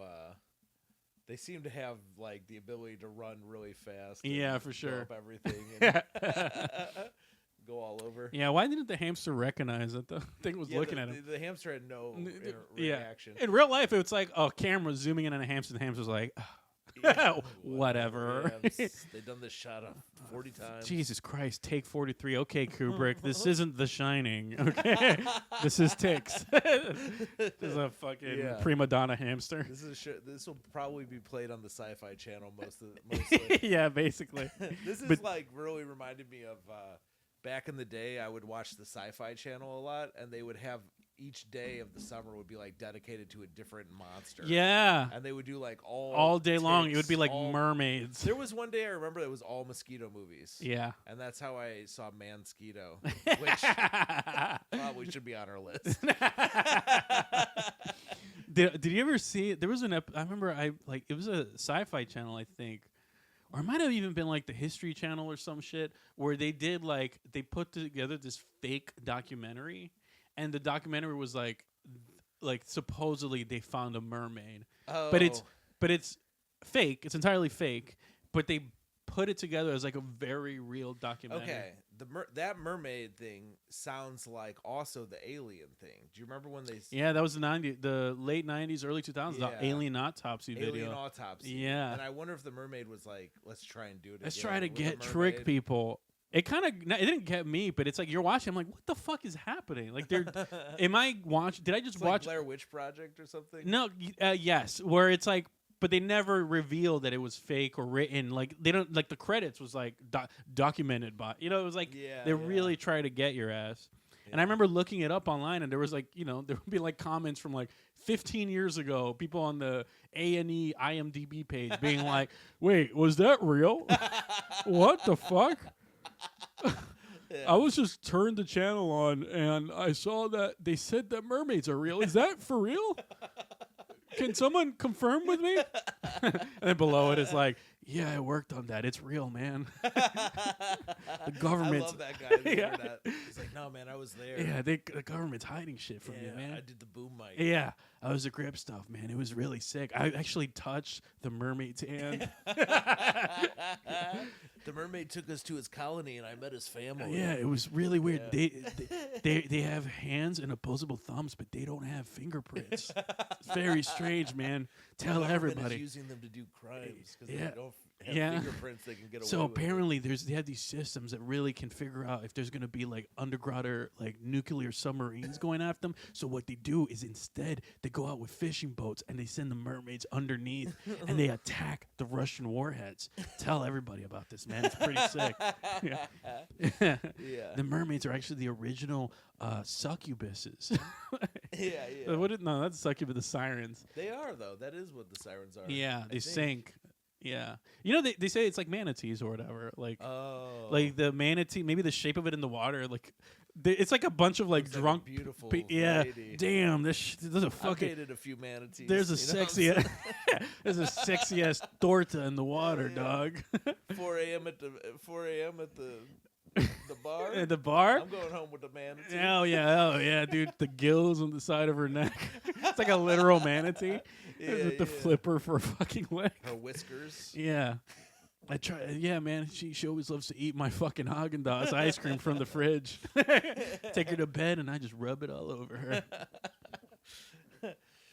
her. So Carlton hears it and he tells Seth to get Charles and he runs out there and we see the dog shaking and it's like a really cool effect, like kind of like I don't know. Yeah. It's like it's almost they have something underneath it to shake the body. Freaky. Yeah, I wondered how they did it, like. Because they also did something to make the dog's stomach look bloated. I wonder if it was a full prosthetic dog. Yeah, I think it's like a full prosthetic dog, and it must have some sort of thing under it, like almost like rubber balloon that they kept pushing up and down to make it like shake. Some kind of maybe robot thing or something, like to shake it. Yeah, I mean that wouldn't surprise Hydraulic thing. Like yeah, hydraulics. Yeah. He's like, hey, Rum, can we get the hydraulics from your car and use it for this dog? He's like, it's like there's lights underneath the dead dog, red lights. Yo, check this out. If you touch its paw, it has nitro. It just shoots off. Damn, the dog's head just shot off. That was like 120 miles per hour, dog. There's like rims on the dog's paw. The face in this dog. Yo, check it out. There's spinners in its eyes. Turning. Yeah. Yo, this is Pimp My Ride. Also, you don't really see the dog's head. And then no, it's like just a torso when shot. When Panic carries the dog, he also carries it in a weird way that hides the head. Yeah. And I was like, I think it's something wrong with the dog's head. Or they're like, they're not showing. It's not really realistic. It's like, all right, we'll fine. We'll put the head under the armpit, and he's like has to like hide it. And be like, oh man, this sucks. What if the rest of it was somebody's like taxidermied dog? Because the head always looks weird. Oh yeah, it's like a fucking like one of them looks like a sewing button. Like, whoa, what the fuck happened to this dog? Yeah, the eye fell out. I had to use a sewing button for that, and that one's actually a Fig Newton. Like, what? For the eyes? Yeah. See, he has like a whole like crying dialogue here. This is like some of the worst acting in the movie. Brutus, he was scratching and then he wouldn't move. I said Brutus, but he didn't know who I was. I said Brutus and he wouldn't move. Yeah. He's like crying. And he keeps repeating himself. This is what I mean by... He didn't recognize who I was. The next scene starts off in the cabin with Carlton, like this is the scene where he basically cries and punches the wall. This is what I mean. Like, this is the acting reel moment. And I don't know if you noticed it, but it starts like in the middle of the scene. You know what I think happened? You ever watch like actors where they're trying to act and they can't hit it, like the crying and stuff. They're like, okay, no, wait, hold on. Okay, I got it. Now let's do it now. I think it was one of those things where he's like he couldn't hit the mark. He's like, all right, no, okay, I got it. Let's go now. So then you hear Seth's delivery and he's kind of like, what are you doing, man? And it's like just an actor who did like 30 takes because we need to get the one where Carlton really hits it out of the park. Sick of it. Yeah. This is the worst acting. This and whatever, and Seth reacting. Dude, this is pretty bad acting reel bullshit, but the Seth one right after this is even worse. Him first being sad about finding his dog, I hated. Yeah. See, I figured it'd be me who would get in a drive-by shooting, but my fucking dog would be okay. Dude, the drive-by shooting. When I first thought this movie was in New York, I legit was like that he was based out of New York. I was like, they don't have drive-by shootings in fucking New York. I like kind of got upset. But then later on, the California thing, I was like, fuck, all right. Yeah. It's actually L.A. It kind of makes sense, yeah. You don't do drive-by shootings in New York because then you get stuck in traffic. Well, there's that one 50 Cent music video where he gets shot where he's holding a bunch of Fritos all over. I think it's he's like holding Fritos and like vitamin water, just all the shit he got at the bodega. Yeah. A bag of kit litter. Just He's coming out of the bodega. He's got like 2 bags of chips in his hands, and he throws them up in the air. I think it's Many Men. It's really funny. Men. Yeah. I love that song. Yeah. It's funny that you ever seen like the Matt Rife when he did the special, the song he has coming out is Many Men. Really? Yeah. Wish death upon like kind of like that thing of like everyone hates a Matt Rife, but I'm gonna come out and show them. Have mercy on me. God, that really is upsetting. That song is crazy. The song is amazing. It's a crazy song to come out to for sure. Yeah, like, it's too self-serious. Yes, exactly. You know what I mean? Fuck that. It would be really funny if it wasn't Matt Rife. It is also funny that it is Matt Rife. Yeah. Like, that would be a really funny song to come out to for like an old comedian. It would be, like Dan Licata coming out with like Men and Men. Yeah. He's like, yeah, that was 50 Cent. It's pretty sicko mode, whatever. This is pretty funny, too, because right after he says the thing about his dog, he tells Seth he's leaving because he's had enough of this Bonanza bullshit. Bonanza. That's another old TV exactly. Show. I looked it up. Didn't even put it together. Western movie, 60s. It's a white guy writing what he knows. Yes. He's putting Bonanza dialogue in a New York kid in the early 90s. A 30 or 40-year-old white writer. Yeah. Yeah. Putting Dr. Welby, Bonanza, Rawhide, making these references in a black person's voice. He's not going to know this shit. No. Not at all. Not in like 1993. Bonanza was like a big deal. Yeah. But no, it would be like he's making Murder, She Wrote. It's not a reference from a fucking teenager from the Compton. inner city. Yeah. He's like, yeah, man, these fucking drive-by shootings. It's like, John Wayne and fucking. I can't even think of a John Wayne movie. Yeah. The Searcher. It's hard to make references from like the 50s to be like, okay, I gotta hit this riff out of the park. It's like Butch Cassidy and the Sundance Kid. Yeah. Yeah, it's like fucking God, what's the name of the actor? I can't think right now. Man, this place is like a prison. I feel like Cool Hand Luke. Yeah, Cool Hand Luke. I feel like really I feel like movie, the guy from I did see that. I feel like the guy from HUD. A 70s Western movie. Yeah. HUD. Cool Hand Luke when he eats all the eggs. Did I see Cool Hand Luke? Oh man, that movie's great. Am I thinking of? No, you know what I'm thinking of? He's in a prison. I'm thinking of Rebel Without a Cause. Oh, I've never seen that. Yeah.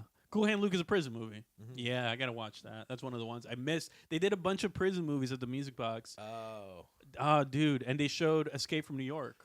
Oh man, and that was great to watch. You went to go see I saw it. It was midnight showing. I'm jealous. That movie rocks. That one ruled. Yeah. And I had to miss it, but they did. Snake Plissken is one of the all-time great characters. It's a great character. The movie ruled. Yeah. And watching it on the big screen. I feel like everyone in action movies wants to write that character. And they fail. And it's never as good as No, like Cobra is like a version of Snake Plissken. Cobra, yeah. All those lone wolf type characters. Eye patch. It just works for the character, and he's also like it makes sense for the world also. You know what I mean? It's kind of like a weird Yeah. Like kind of how RoboCop makes sense for that kind of world. Yeah, totally. You know, he's a product of his environment. Exactly. He hates the government. He doesn't trust them, and it makes sense. Yeah. And he's right to. Yeah. And Lee Van Cleef is fucking in that film. Lee Van Cleef rules. He's like the guy who sends him out on the mission and puts the bombs in his neck. Yeah. Dude, there's a lot of cool people. Also, fucking the villain guy. Yeah. Is the R&B singer. Yeah, from South Park. Yeah, I'm blanking on his name. He's great. Yeah, Isaac Hayes. Yeah. Another prison movie they showed was Ricky O. That's on my list. I never seen it. I heard it's good. It's it's ridiculous. It's not good, it's but gory. It's very funny, yeah. I heard. All right, where the fuck was I? Oh, the Bonanza reference. Anyway. So the sheriff, he shows up at the camp looking for the dog.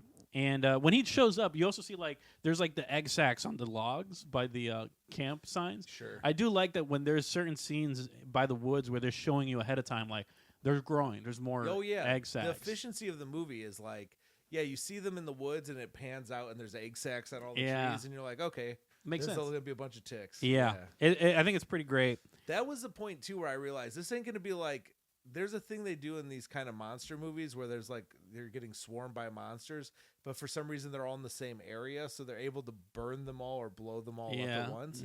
At the end of this movie, I'm like, there's no way they could get rid of these ticks are everywhere. No, yeah. It would be there had to be a sequel where takes over fucking rural California. You know what I mean? Yeah. The next movie would be the whole ticks too.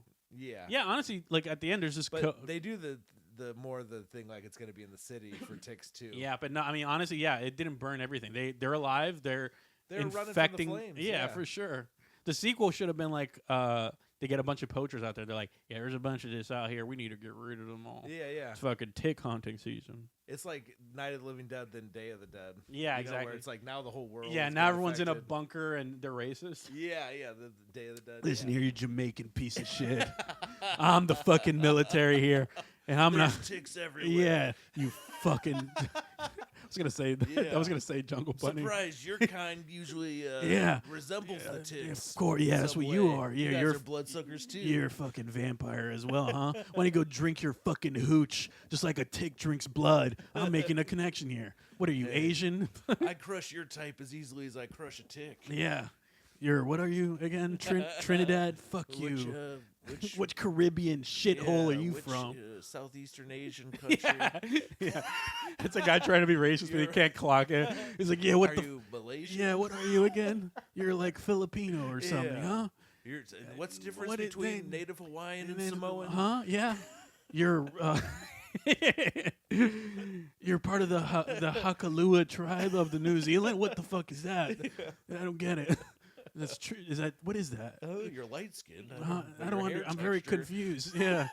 Are you a mulatto? You're not. That doesn't make sense. Yeah. The guy who really cares about the accuracy of racism. He goes home and he's like, "Dear diary, I found another one. A rare type." It's like a Pokemon index. He's like, "This is a Samoan. Their types are fat. They're big and muscular, but they have weird tattoos on their legs that display the surf lifestyle." Yeah. Based on the tribal tattoos, huh? Where the oh yeah, we're making it one line at a time. I know, yeah. We're talking about an 80-minute efficient movie and turning it into a 3-hour podcast. We really are not hitting this. I keep looking down at this stack of pages. Oh, dude, I have this is the full movie. No, I have the rest of the films that we've done. I'm just keeping them all. A relief. I was like, dude, we still have 20 pages to go. Take a lot of notes, man. Get ready. So the sheriff tells him that the dog seemed rabid. They tell him the sheriff that the dog seemed rabid, so he tells him that they should take it to Dr. Cates. And he also tells him that Clint Howard never came home last night. So he clearly is a part of the community. Sure, but he disappeared. Yeah, it made me fit more what he's doing. He's sneaking off to this little lab where he's making weed. For sure. And he's probably a fucking herbalist. Whatever. Yeah. He's a hippie. He's a hippie dude. He's like, hey, yeah, man. They must be in what do they call that? Northern California. Yeah, Northern California, which has it's that rural, the vibe of I forget what they call it. There's a there's some comedian stuff I knew, like Savage Henry is the name of like a group. They do like, it's like weed country, and there's like a bunch of, it's kind of conservative. Yes, and they have like a bunch of money. Hippie conservative. It's like the vibe of like you remember in Mandy, like he's like a log worker. Yes, it's like those people. It's like yeah. they work like those kind of jobs, which are like blue collar jobs, and they're all kind of like, I just want to have my own place and smoke weed and have my own guns. It's like a weird small government. Yeah, exactly. It's a mix of this strange world that doesn't. I feel like should exist anymore. Yeah. So. Carlton, basically they asked where Carlton was, and Seth reveals he left, and so then they get mad at him, and he goes into the cabin, and this is what I mean, where Seth is having his acting reel, and his is terrible because the whole time he's like, he keeps doing this thing where he like raises his hands and like stamps it down because he's trying to get himself worked up and angry, but he can't do it. He's mad because he's getting blamed for Panic leaving. Yeah, exactly. Or they're upset. But Panic threatened him, "Don't tell anyone I'm leaving." I know. Or else. This is fucking bad. He just overreacts to. Yeah. I mean, in the movie, he's overreacting to like a very small thing. It's just what he's doing. It's like things you see. I imagine this is all imaginary because I don't act, but actors off screen trying to work themselves up to be like, "All right, I gotta get angry, angry." It's like when you're trying to do something. I think I gotta cry. I gotta cry. Hold on. My dad grabbing my teddy bear and tearing its head off. Come on, cry. Fuck, it's not coming. It's not coming. I'm not an actor, but I feel like I could do it without all that. Just get maybe angry. If like a bunch of people were waiting for you to cry. No, because it's on awkward. point. Because you'd have to do it, and then they'd go, "Okay, we need another take." And you'd be like, "Fuck, I gotta get worked up again." It's like the repetition of it is what's hard. Yeah. To get really angry and then to do that's what made The Shining hard is like they had to do a million takes and it's like the girl has to be what's her face Shelley Duvall has to be like worked up and emotional and then they cut and then they're like, all right, from the top, okay, and you got to do that like a million times. It's exhausting. I found a director's cut on YouTube with the camera guy from The Shining. Really? And he was talking about how you would see them go through phases as they were doing like their 100th take. Like they would start off like where they're really trying to like hit it a certain way. That's probably the way they thought to do it. Yeah. But then they become like delirious from like doing so many takes, and then they start doing like cartoonish takes and stuff. Like they start to lose track of reality because they're doing so many takes. It was kind of interesting. The thing I always loved is, you ever hear how Al Pacino works? Is he goes like crazy over the top because he's trying to push the limits to see where like the limit is, and then he figures it out through like multiple takes. So like when you act with him, like in the movie Heat, he's like going crazy over the top at times. There are takes where he's probably going way more over the top. Him doing like the big ass, like him going big. Dude, he rules in Heat though. Like, yeah, for sure. The fact that he's acting so big, I love. But someone like, for example, Robert De Niro, he's someone who's very meticulous and does takes and stuff, and he just said he's not going to do rehearsal with Al Pacino because he knows Al Pacino goes over the top and tries to get multiple reels. So he's like, I'm going to just do my own thing, and then if we're going to do that anyway, I'm just going to... Yeah. I always think of Al Pacino in Dog Day Afternoon, how I just felt like he had the best chemistry with all those people in the bank. And it's so weird. Yeah. I've never seen a movie like that where it's like, it's Al Pacino, he's a good actor, but he's like hanging out and talking to these people like they're like best buddies. Yeah. And it works. It makes it, because it's supposed to be Stockholm Syndrome, but like, not in like a bad action movie way where it's kind of like they just fall in love with them, because it's like you do understand when you're that like, they've been around each other a long time. And you get that this is like a personal, not evil thing he's doing essentially. Yeah, I love that shit. Anyway. Yes, this is some bad acting he does. The acting is so terrible in this. It is probably the worst part of the movie. Honestly, yes, the acting. Seth Green, I think, is so bad. Yeah, in this and on it, in a lot of every stuff. scene he takes me out of it, and then like, it's just not his whole PTSD thing is goofy because it like. Sometimes he just acts queasy, but then he becomes a hero out of nowhere. Yeah. I think he's supposed to be overcoming it, like at the end, but it's like it just comes out of nowhere. It's just suddenly he doesn't. There's not like a gradual. Like he gets over it. It's just suddenly he's over. But that's true for like there's like 2 or 3 arcs in the movie, and they all kind of just like be like, and then the arc is over. They like do 1 or 2 things, and then it's over. Yeah, true. Charles takes Seth with them to the doctor to inspect the dog, and on the way there, he's like asking why he's afraid all the time, and says like, my dad and we went camping when I was about 8. He got drunk and took off. So I was lost in the woods for a couple of days. I just held on to a tree. And that's why he has panic attacks when he's in the woods. Yeah, I'm fair enough. It's also it tracks. It's also the most horrific. My dad abandoned me in the woods to go get drunk. And then I was there for days. And that's the guy we saw at the beginning of the movie. So he's still my dad. Who just dropped him off under a bridge. Yeah. He's like, get out of the car. Yeah, figure it out.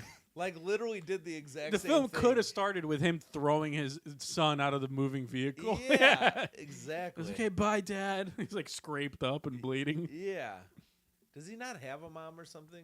Or, it's implied, I guess. Yeah. I feel like he should. I mean, this is such a fucked up. This is like kind of like backstory you give to like a fucked up character in a film. Or yes. Like serial kills. You know? Yes.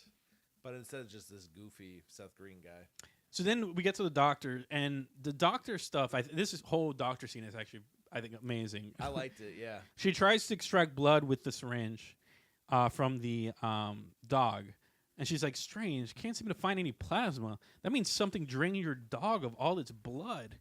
Yeah. She tries to extract the blood, but then the syringe pulls back in and starts shaking with blood pulling out. And she tries to pull it, and she ends up extracting the giant tick. And then it scurries away like a face hugger with the syringe still inside it, which is great. This shit rocked. I thought it was so... I love this doctor character. It was like, we're not going to really fuck around and act like we got to do some homework or anything. Yeah. She just knows everything. Yes. She's like, well, here's the way you described it and the fact that there's no blood. It sounds like this. Yeah, and she's also weirdly grounded because like the moment she sees the thing, she's like, where the hell did you people come from? Yeah. She's like kind of... professional, but also like a professional person's kind of like, you know, I drink, you know, whatever. Yeah, she's casual. Yeah.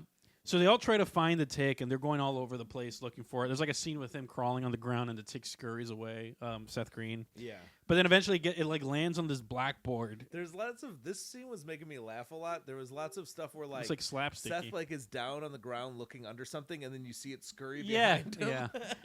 And it's also the worst thing to do is to get on your fucking. There's a scene exactly like this in Bubba Hotep. Oh really? That rules. There's like a bug in his room, and he's looking for it, and they play it for comedy like way more. That's it's very so simple. funny. The bug is everywhere. It is pretty funny the way it happens. So he jumps on Seth's face, and it's like pincers are like wrapped onto his lips. This was a cool effect. It was literally, it looked like it was pulling out his mouth. I think it's great. It's probably like a piercing or something. And Seth's like, I like piercings. Just fucking do it on my lip. Yeah. They yank it off, and then it tries to run, but then the doctor stomps on it. It's like, when in doubt, squish. Yep. Yeah. Nice move. Cool doctor. This next scene was kind of funny.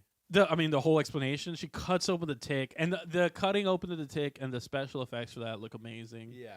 What made me laugh is she's just digging through tick guts for no reason. Yeah, for sure. For this entire scene, while she's explaining to explain something, and she's like basically like doing the equivalent of like poking a stick inside the inside of a dead she's dog. Not like, oh, here's the heart and lungs. She's just like. She might as well be mixing her spaghetti with the sauce. Like. Yeah. Judging from the mandibles and pseudohead, a wood tick. It's a tick, severely altered, a tick all the same. Then she like smells a substance that's on the tick. It's that green stuff from the beginning. She's like, possibly an herbal steroid. It's illegal, but some of the farms up here use it in the marijuana field to accelerate growth. No scene where she's like, well, I got to go contact another lab. Not at all. I need to call Explain somebody. Everything immediately. Just get it all out of the way, this pointless shit. The tick has undergone a radical modification. Based on your description of the dog's behavior, this may have even strengthened the tick's neurotoxin. Yeah. Like anesthetic? Yes, when a tick bites, it numbs you so you don't feel it. In some cases, it can produce a hallucinatory state. Your dog may have been hallucinating, like it's on a LSD trip or something. Dude, just like I drink your blood. This is yes. This is like the greatest expository thing in any movie I've ever seen, where it's like they just happen to have like the world's leading scientist in the world who could just figure everything out immediately, explain everything, and also like set up like why people are hallucinating. Yeah, stuff. why? Yeah, exactly. This hallucination thing, I think, is extremely under-tapped in this movie. Like, they should have had people really like feeling it, and because they do have guys hallucinate briefly, like the Deliverance guy hallucinates hard, and it does cause some stuff in the plot. Yeah, but like Carlton, the alleyway scene. Also, the girl Nina, yes, she has some hallucinations, and it's brief and it's funny, the hallucination, but it could have been bigger and more. The hallucination should have been bigger and more. Yeah, especially. Oh yeah, we'll get to it. Yeah, the Nina one, because she's hallucinating and seeing fucked up Clint Howard. Yeah, exactly. Like, that could have been great. It could have been great. Yeah, you could have had Clint like go buck wild, like have him like. I don't know, sucking on weird goop for some reason. Doing weird stuff. Yeah. Hey, Clint, just go ham. We're just going to film and decide on what we're going to do. Yeah, dude. Carlton is running through the woods with a tick on his leg. It feels like there was a scene skipped because suddenly he has a tick on his leg. Like I thought he was walking through the woods and then he started to feel the tick right there. Oh, that's how I took it. There was a scene earlier which I didn't really talk about when they drive past him, so he walks away. He left and he's looking. He's been in the woods, but supposedly going back to LA. When they cut back to him, he's like running, and he's already got the leg on, like the tick in his leg pants or whatever. Yeah, what I thought from that scene was he's been walking in the woods for a while. We know, and now we're seeing him. He's got something on his leg. Yeah. So the tick finally caught up with him. Yeah. Okay. That's how I took it. Yeah, I know. It's just weird that they don't show the tick jumping on him. I mean, it's like it's in the middle of like, oh, I'm already ticked out. Yeah, okay. Yeah, you could have had a scene of the tick chasing him or grabbing onto him, jumping on him, and whatever. We just cut into like it probably looked bad if there was a scene, and they just like whatever. Sure. He cuts open his pants, grabs a tick latched onto his leg. He like tries to dig his thumb underneath and pulls it hard, removing skin from his leg. Yep. And he throws a tick, and we get like a close-up shot. But he doesn't get the whole tick off. No. The head goes inside. Yeah. Is that what you were about to say? Sorry. No, I was going to say there's a close-up shot of his... He holds the tick up so you can see in the camera it doesn't have a head. Oh, interesting. And then something in his leg starts biting and going under his skin. And you see the open wound of his fucking leg. Yeah, it's pretty nasty. So Melissa and Kelly, they go fishing. He like falls on the ground too. I guess he's hallucinating. Not just yet. He's gonna. Well, it's like I think you get like paralyzed and hallucinate. So what? Maybe that explains like what happened to Clint Howard. Maybe he like passed out for a little bit. Because also the guy who gets bit in the back of the neck later, he like puts his head on the horn. Oh for a sec. Yeah, it's like a brief paralyzing. Yeah. I don't think it needed that I think you necessarily. Get paralyzed and then you hallucinate a little. Melissa and Kelly, they go fishing. This is the first time that Kelly talks, which is funny because the moment she talks, she talks for a little bit, and then you're kind of like, I kind of want her to stop talking.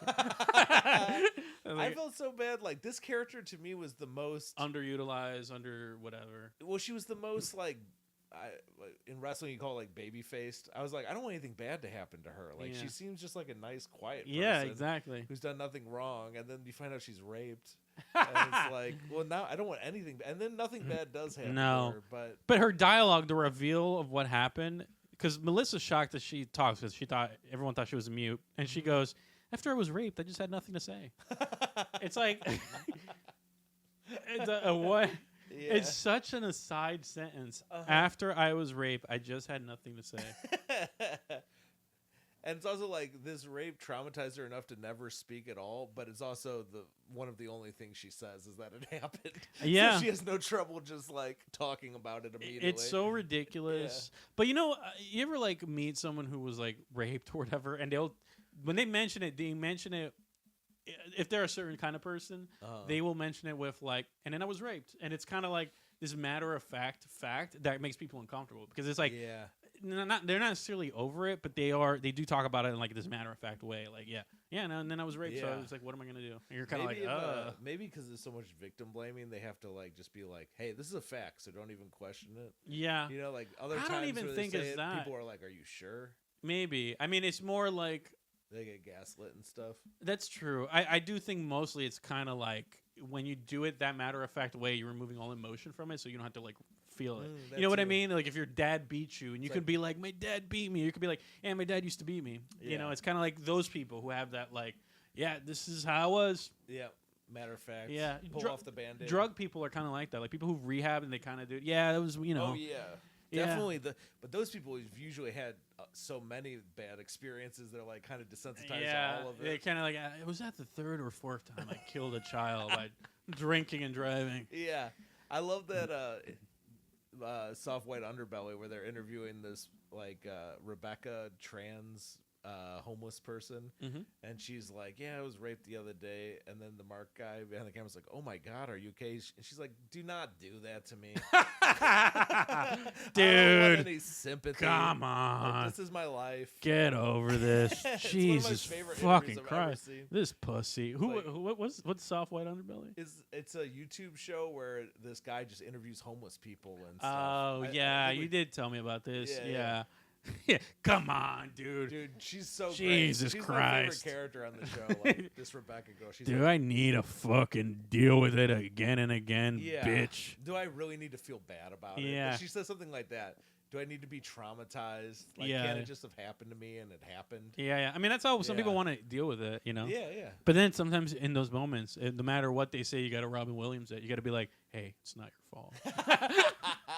Hey, it's not your fault. Yeah. Is that Good Will Hunting? Yeah. Hey, it's not your fault. I want to rewatch that. Oh, man. Yeah.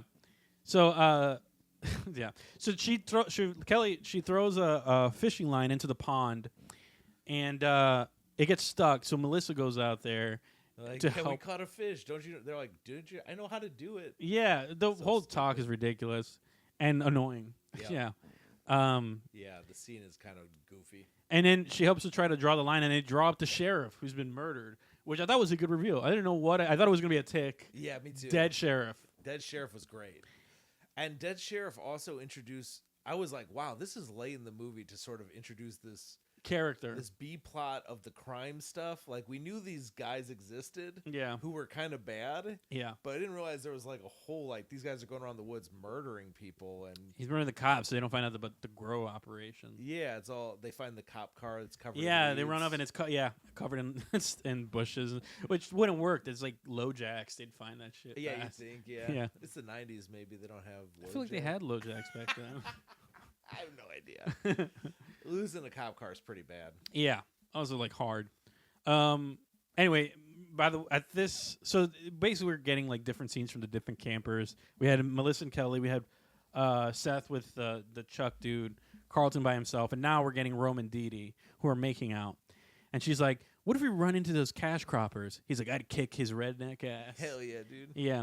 So he playfully chases after her, and she goes and stumbles upon the grow house and hides inside it. And it's all blue lighting, and she sees the weed plants, and then all the egg sacs on the walls. And she gets close, and that's when we get that Raimi shot, or not Raimi, but the alien shot inside the egg. Where you see through the egg the little fingers of the ticks moving around. Yeah. It's exactly like Alien. They're copying it, yeah. She turns around and then runs into Clint, who's like, "Help me, please! I can't see you." He's like blind. He's got a handgun too. Yeah, he's got a handgun. Dude, it's so good. This is so good. Yeah, she falls and he trips and lands on her, and while he's on top of her, he screams, "I'm infested!" Like into her face. Yeah. He asks her to shoot him. Yeah. Take the gun, shoot me. And while he's saying all this, his face, with some great effects, is bubbling, and it's weird, and then he screams, "Ah!" and his cheek pops open, and the tick shoots out. There's terrible CGI blood goes everywhere. Yeah, it lands on her, and she runs off screaming. Yeah, with the tick on her biting her neck. Yes, exactly. Yeah. So she does get hit, and he tries to shoot himself, but there's also a thing specifically when the tick bites your neck. I think it happens like when the guy gets bit in the neck. You hallucinate more. Yes. Like, because it's going right into your blood, Maybe. I feel like Carlton got it pretty quick, too. Oh, good call. Yeah. Good call. It's just, if you get hit, you're going to hallucinate. The tick gets you, yeah. Clint, I think, bleeds to death. He doesn't shoot himself, unfortunately. No, he's about to shoot himself and then does it. It's kind of a He just dies. He just dies with the gun pointed at his head. I was like, it's kind of an odd choice, but I guess it kind of worked, but I would have loved to see a Clint Howard shooting. It was, ah! Just fucking. It's like, why point the gun at your head if you're just gonna die right there? Clint Howard kind of looks like Nick Vatterott. I feel like you could put them both in a room together and they have similar vibes. Different teeth. Yeah. Well, no, they both have like weird horse jockey. Yeah. I always think about Clint Howard in The Waterboy. I think that's his best role. In The Waterboy? You ever see The Waterboy? Yeah. He's like the retarded guy. I don't remember him. He's just in the stands and he always says stuff wrong.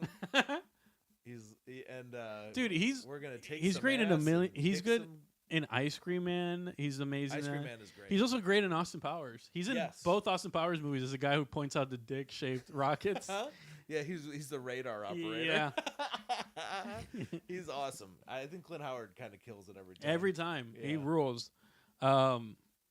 Yeah, so Carlton, he hallucinates a trash can on fire in an alleyway.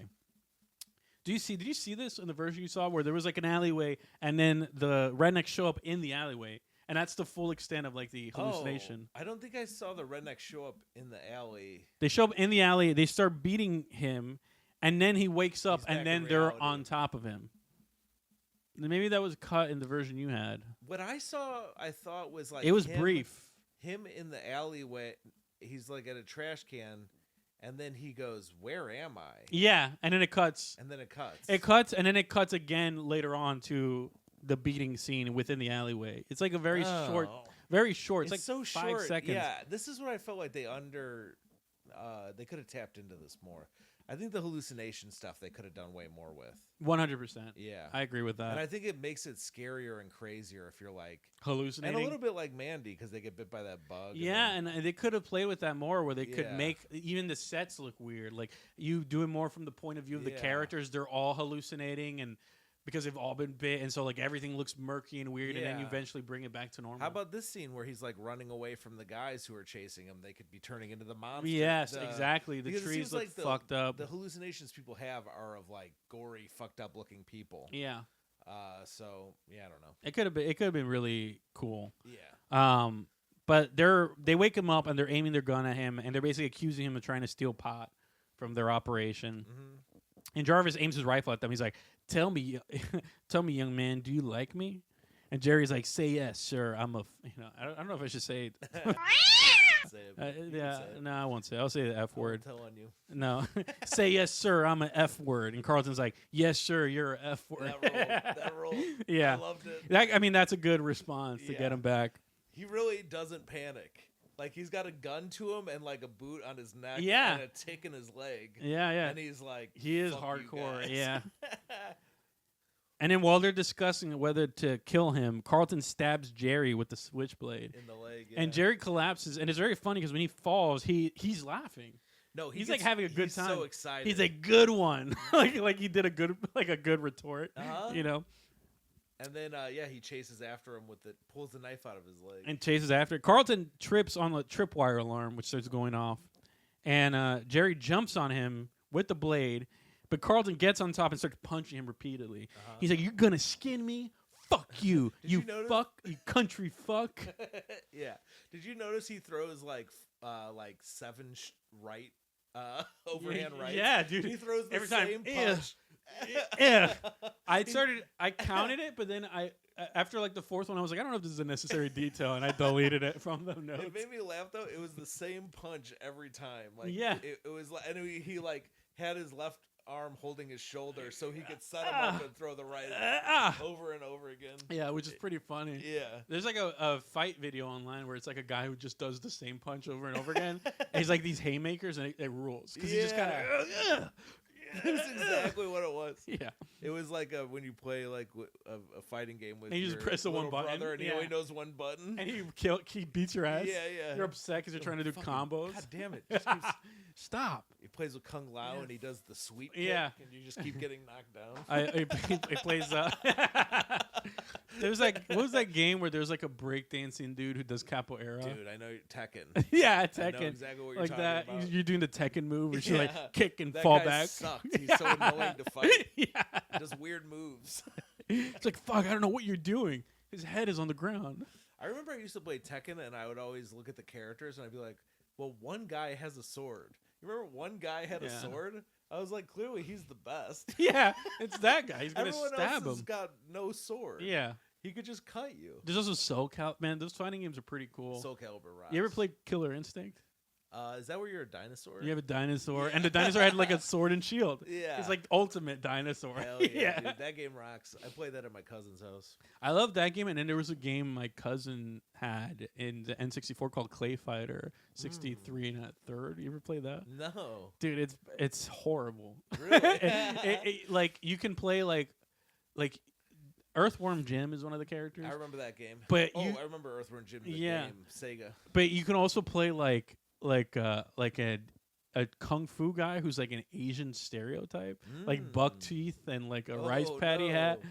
He's the guy from Breakfast at Tiffany's. Yeah, basically. But he's like in a kung fu outfit, and he says like he's like chop, but he's saying in like an Asian accent. It's like the late '90s or 2000. There's also like a voodoo guy who's like a black dude with like a bone in his nose, and he uses a chicken and. Yeah, it's like a bunch of racist stereotypes and like an evil snowman. That is actually a good idea for a video game.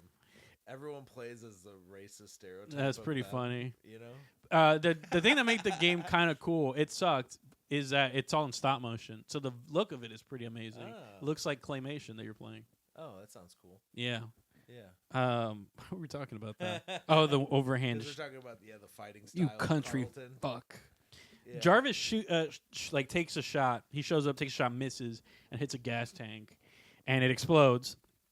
Starting a forest fire. Yes, and then he shoots Carlton in the stomach, and he falls down the hill. It's a pretty good shot. Yeah, bummed me out. Yeah, because I thought he was gonna survive. It's the other thing, the black people not surviving. Made me think about the White Rider. Also, Carlton is he's annoying at first, but I really grew He's to very him. likable. Yeah, I think it's the actor. I think it's like even if he's acting bad, you kind of like. I feel like you could put Alfonso Ribeiro in a bunch of movies, act terribly in it, and I'd be like loving him in it. Yeah, you know what I mean? He'd still be like a hero. Yeah, for sure. He could be in the Fast and Furious movies. I mean, his part in this is crazy juicy. Like, yeah. I mean, like he's got so much weird stuff to say. Yeah, basically, Bonanza. When he falls, he pulls out a bag of steroids, the pills, and he takes them. That I kind of love this in a stupid, but there's like no logic to this. No. But he's gonna do steroids, and it's gonna help him get through like whatever being this shot is. in the liver. Or Yeah, whatever. He got shot in the liver. He's got a tick in his leg, so he just starts chewing on steroids. I better take some Tren. It's like a video game when you find a turkey on the ground, and all of a sudden you feel better. Yeah, yeah. He's like, I found a random bag of pills, and I'm completely fine. Yeah. All those gunshots have healed. Yeah. On the drive back, Charles and Seth, they run into Dee Dee and Rome. Dee Dee is hallucinating from the neurotoxin and is imagining Rome as Clint Howard. And it's great because he has like a bloated face and he has a missing eye and he's screaming. I mean, the best part about Clint Howard is when he's screaming. Ah! Ah! Yeah, it's awesome. He's just screaming at the camera.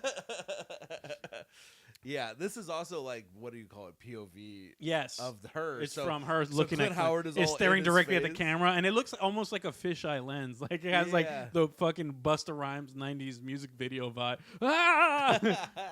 It's so good. The fire is raging, and then there's this weird music starts playing that kind of reminds you of like Tim Burton Nightmare Before Christmas music. Do you remember that? I remember it. It was when the fire is like spreading. Yeah. We see the ticks And scurrying. we see the ticks running from the fire, which was cool. Which is great, yeah. And event they get to the cabin and start like surrounding the cabin, and basically everyone's at the cabin, and everyone's caught up. This is like again like a moment of what I think is because I feel like there's a lot of bad writing, good writing, where it's like everyone's together, everyone catches up so quickly, so you don't have any like long scenes of people not knowing what's happening. Sure. They basically explain everything. Everyone knows the sheriff's killed, that Dee Dee infected, and there's ticks everywhere. Like, we're all on the same page. All right, like now the next part. Now we can move on. Yeah. And then also this is what I mean by like they try to resolve the arcs quickly. They try to resolve the arc quickly of Charles not liking the kids. Holly's like, any sign of Daryl? No. Damn that crazy kid. Contrary to what you think, these are good kids. I know. And that's that. That was really awkward. That was the arc. He's I know. Finally realized the kids are good. Yeah. I realized. I laughed at that part. I too. know. I was like, this is not good. Doesn't make sense. Yeah. Jerry and Jarvis shows up, and Jerry's covered in ticks all over his face. And after some debating, they let these two inside. And then we get a scene where they're like spastically like stomping on the sticks. It's good. Yeah. Every time they stomp on sticks is great. It's like yeah. disgusting, full of guts and they goop. pop. I like you could kill them by stomping on them, but also it seems like every time you whip them at the wall, they also explode. Yeah. Which I don't think would work. Not with at a all. bug, but the fire kind of makes sense a little bit. The fire is the best one. Because when they do the fire, stomping them with the boot, but like also just whipping them at the ground. I don't know. Yeah.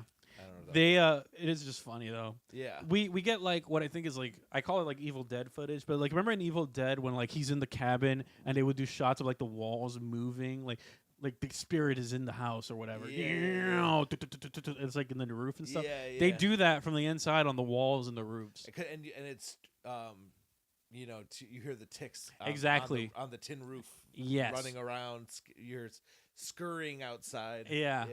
I definitely think that's like taken from Evil Dead. Sure, it's a good effect. I think so. I think this whole series of scenes is actually pretty good and fun to watch. Like makes the film definitely worth it. I mean, there's not really slow parts. It's just a lot of weird bad parts. But like this is really great. I think what's happening now. Yeah. They decide they're going to take the van to town, and they're wondering who's going to go out there to grab the van and bring it closer to the cabin. And Jerry's like, just send one of the kids, which is so funny. Yeah.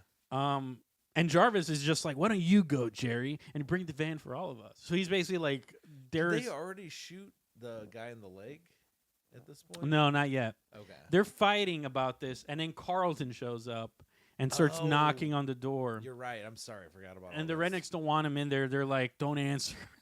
Like, don't answer. Leave him out there. That guy knows. That guy shot that guy. Yeah, That's exactly. The guy they try to murder. Yeah. He's like... This actually got me kind of excited because they also show a quick scene of, Carlton stumbling back, like he's shot in like the stomach and he's stumbling back to camp, like the steroids are working. Yes, exactly. Whatever. And it got me kind of excited that everything is culminating, like it's going to reveal that the bad guy shot him, and that they're bad, and it was well put together. I thought. Yeah. He I also kind of predicted at some point, I was like, oh, he has more steroids in his system, so the ticks in him are eating steroids. Oh, and then that makes sense for when the thing comes out. Dude, yeah. that's actually pretty good. That's interesting. Yeah. I actually kind of was like, oh, that's what they're doing. That makes sense, yeah. Yeah, because I was like, why don't they just kill this guy? Why does he have to come back? He keeps on living through all this shit, but yeah. He's having like a weird seizure because the tick is still on him, like biting into him. He's like shaking and shit. Yeah. And they find the pills on Carlton, and Rome's like, "Those are my blues. What are those? Steroids." Confirm it. Yeah. I would have loved if he said it was like something else entirely. You know what I mean? It's like vitamin B12. I'm low. Yeah, he's lying to cover for him. No, not even that. Like Carlton found the pills and was like, "These are steroids." It would have been funny if the entire time they weren't. They were just some other thing. It's like, no, these are my vitamin B12 shots. The Mexican guy was like, "Oh yeah, no, these are my it's allergy pills. I get hay fever." A Zyrtec. It was like, wow, it's really working. Or whatever. Yeah. The ticks really love Zyrtec. Seth burns it with a lighter, and the tick explodes. And it's a great explosion. But this is what I mean by like they're supposed to be contentious. Because Carlton apologizes to Seth for how he treated him, and it basically says that the rednecks like try to kill him, and then he stops breathing, and they put a blanket over him. Yep. And Jarvis is like, "I appreciate your grief. We best be moving on." And Seth is like, "Bugs don't use guns. Someone shot him." And then Jarvis pulls out his gun. Yep. He's like, "No one's saying anything except me, you dig?" He's super evil. Yeah, Jarvis rules. Villain. Yeah, this is where Charles tries to run because they're trying to get the keys. He runs off, and Jarvis shoots him in the leg. It's a great shot because he shoots him in the fucking hamstrings. It's like brutal. He's like, and it's like a shotgun, so it's like his whole leg turns like bread. Yeah. Yeah. It's so gory. I don't think he can recover. He's gonna have to like get his fucking leg lopped off and be a one-legged dude. Yeah, I haven't. Yeah. But I remember thinking like I do feel like, a cool part of these monster movies is there's always like good and bad people. Yes. And it's like, how do you establish who's good and who's bad among the people? And I'm like, dude, they made this guy the most evil guy. Yeah, for sure. And he's got his henchman who also sucks. It's like, he's even evil to that guy at times, where he sends him out to get the truck. Yeah, it's like it's great. I think like this guy's evil. I always get annoyed by these kind of films on some level when they do that thing where it's like bad guy, good guy, people fighting over how they're gonna handle it. You know, like you watch a zombie movie, you're like, I'm gonna watch all the zombies get fucked up, but then like an hour of the film is like a bunch of people arguing because they're upset with each other. And it's like, this is not what I wanted. You know what I mean? Yeah. I do like it in Night of the Living Dead, the white guy. I honestly like the remake with Tom Savini. Tony Todd. Yeah. And I love that's Tom Savini who plays the white guy. He's the one who directed it, I'm pretty sure. Oh, okay. Yeah. But the guy, whoever plays the white guy, I think they should do my fantasy remake of Night of the Living Dead with Nick Cage and Denzel. Yeah, that'd be interesting.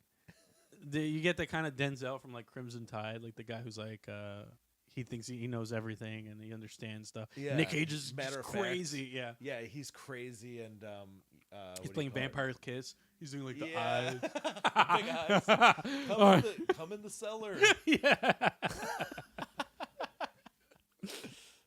Denzel, imagine. I mean, they've never been in a movie together. Imagine Denzel acting against Nick Cage. I've thought about it a lot. I've actually had this thought in my head for like over a year.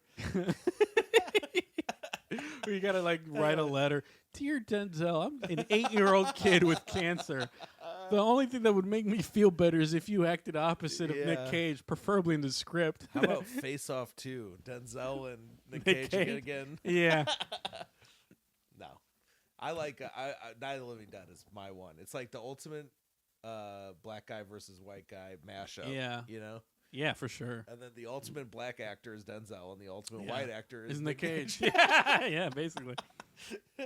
Nick Cage is so white that it's like different. He's like almost like Cajun or something. Yeah, like, that is so true. Yeah, that is so true. He's like beyond white. Mm-hmm. I like it. He's kind of like Riff Raff. Yeah. He's like beyond It wouldn't surprise me. There was clips of Nick Cage playing basketball and playing well. Yeah. There's a video of for sure. Riff Raff like knocking it on the court. He's like, yeah, I know. I think he got like a scholarship for that. I would believe it. Riff Raff's good at everything. He's the man. He's amazing. Yeah, this is like a seashell level. Like his weird like reference, like similes. He's like, yeah. Peacock purple, lip lock toaster. It's like, what? Yeah. Whatever, dude. I couldn't even recreate it. It's impossible. You got to like string together like 6-7 things that are like colorful. Uh-huh. You know what I mean? It's like he's purple D&D dice level rings in my fingers. Yeah.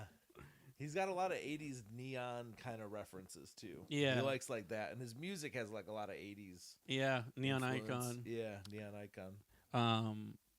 The Bird on a Wire, great fucking music video. I don't know it. Check that one out. It's him and Action Bronson and Dirt Nasty. What's his name? I don't remember. From fucking Scary Movie 3. I don't remember. I don't think I've seen that one. Scary Movie 3? Yeah. Interesting. The guy who plays Eminem. I think I've only seen 1 and 2. The little hand guy, Chris Elliott. Is that 2? That's 2. Yeah, I've only seen 1 and 2. Anyway, check out Scary Movie 3. That's our recommendation of the week. In the middle of the plug, yeah. So he gets shot in the hamstring, and he's like, "People, please refrain from further stupidity. You're wasting my bullets." And then he laughs. He's just so evil, just so over the top. I love it. And enjoying it. And he threatens to feed them to the ticks one by one if they don't get the keys. And this is what I mean by there's like that extra threat of rape again. Jerry grabs Melissa and is like, if they ain't going to cooperate, we should have real fun with them. Oh, my God. Yeah. Yeah, he's a little pervert. Yeah, a little freak. He's a super freak. They get the keys, and Jarvis sends Jerry out, who uses a torch and his weird whip to tackle the ticks. And all the... yeah, he's got double weapons. He's dual wield. Dual wield. And it's great because every time he hits them with the fire, they blow. It's like they have set up squibs on the ground. Yeah. And blow those up. Hell yeah. This happens for a while because even Seth continues that with the torch. Yeah, for sure. You just touch a tick with a fire and it blows up. It's so nasty. It's like, it feels real. Like I'm just reminded of the bed bugs, like dealing with those. Yeah. I mean, that's the scariest insect of all time. Yeah. Oh my God, radiated bed bugs. No one's made that movie because it's too horrific. Yeah. Like, no, we can't do that. What is this? It's banned by the government. Yeah, for sure. It's like people are like okay with Human Centipede. You ever accidentally click on one of those YouTube videos like these horror movies were banned in 7 countries? Yeah, for sure. And it's always like a bunch of movies I've seen. Yeah. Oh my God, Sinister. Yeah. Wow, it was banned. One of them was Possession. Oh, yeah, for sure. All right. There's like Butcher Baker Nightmare Maker was like banned, and I think it's because it's kind of there's some gay stuff in it, so it's like banned in the Congo Republic or whatever. Yeah, I mean Possession was banned because of like abortion scene or something. Like it's not because of the gore or something. It's because of the politics. It's always something weird. It's like fucking like half of horror films is banned because the girl figures it out. It's like we don't want the girl who figures something out. The girls talk too much. They talk too much. She's a dirty bitch. Yes, the girl's too smart. It's too unrealistic. Yeah, it has to be like 3 men, and they figured it out. Yeah, we like the ones from the 50s, but it's a professor who tells the women why they're wrong. It's like a weird like African country where they're like on board with like 50s, like the 50s era horror films. Yeah. Yes, have a doctor. What's a 50s like? You talking about like when we saw I Drink Your Blood, and there was like the guy being like, "You're wrong. This is not how it works." It's always like they have like men. I'm trying to think though, like what's a movie? Is it like the original Frankenstein? Like Man, like yes, all those black and white movies. So we've like I tried to. Invisible Man might be a good one we could do. Have you ever seen that? No, have you?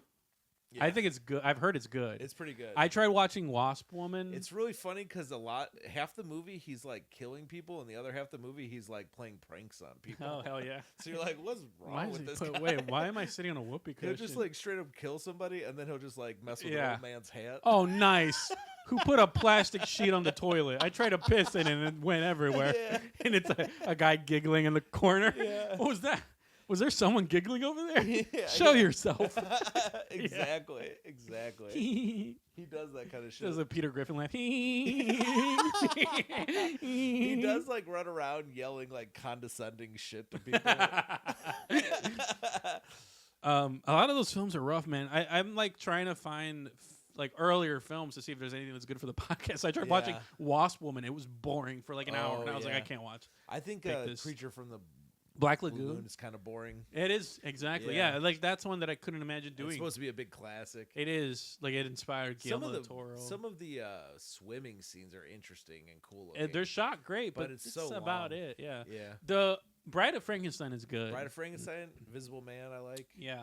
The Wolfman was okay. I haven't actually seen The Wolfman. We got to watch some of the Hammer ones from the 60s and 70s. Hell yeah. So Jerry gets the van, and inside a tick, like he fought this whole time, and a tick bites the back of his head, and he like lands in the steering wheel and honks it. He does get it off first, right? He does. And then he passes out. But he's hallucinating, and he starts hallucinating the dead sheriff aiming the shotgun at him. Yep. And in the place of Jarvis. Jarvis, yeah. So he's like freaks out, slams the gas, and crashes into Jarvis and the cabin. But the whole time he's driving at Jarvis is just like unloading on the car. Shooting into the car, trying to kill him. Cool. Yeah. Dude, I love that shit. So I'm thinking, is he going to shoot him and something else? But he just keeps going, and it's like, I don't even know if he got...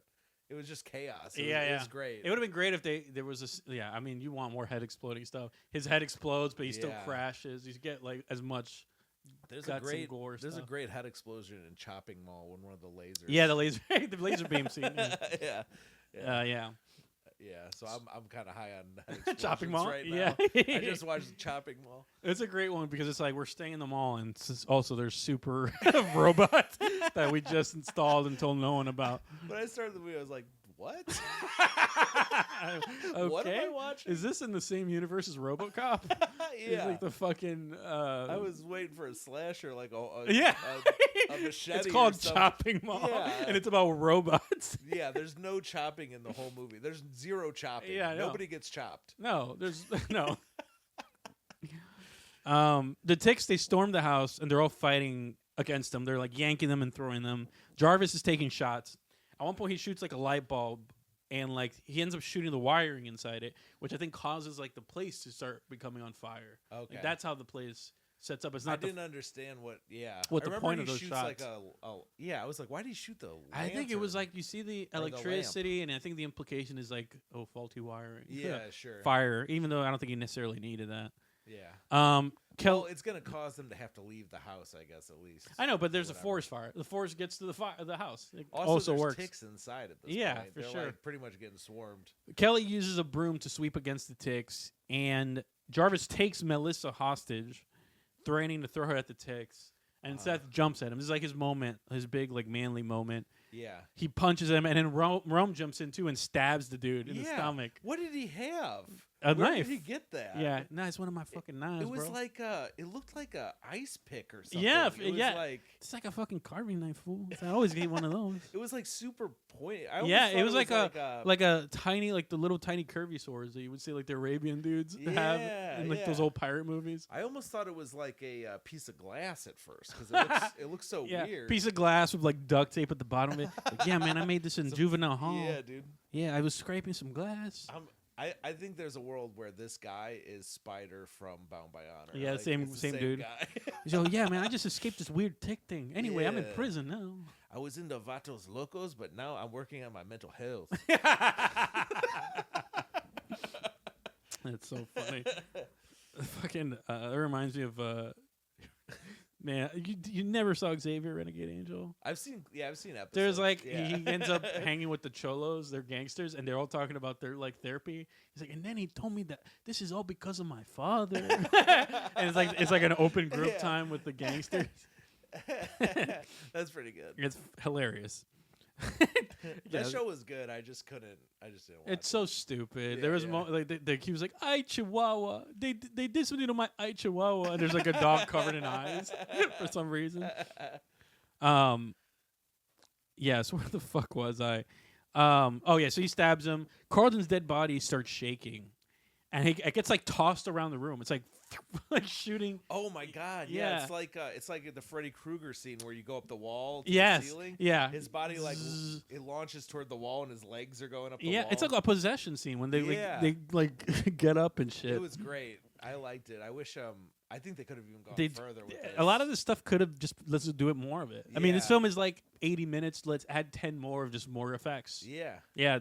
Add on to what we have. More of the hallucinations, more of his body flopping around. I think it should have gone up the wall. Absolutely. Yeah. I like this. I don't know if this has a cult following, but I feel like it definitely would if there was a lot more of that stuff. Yeah.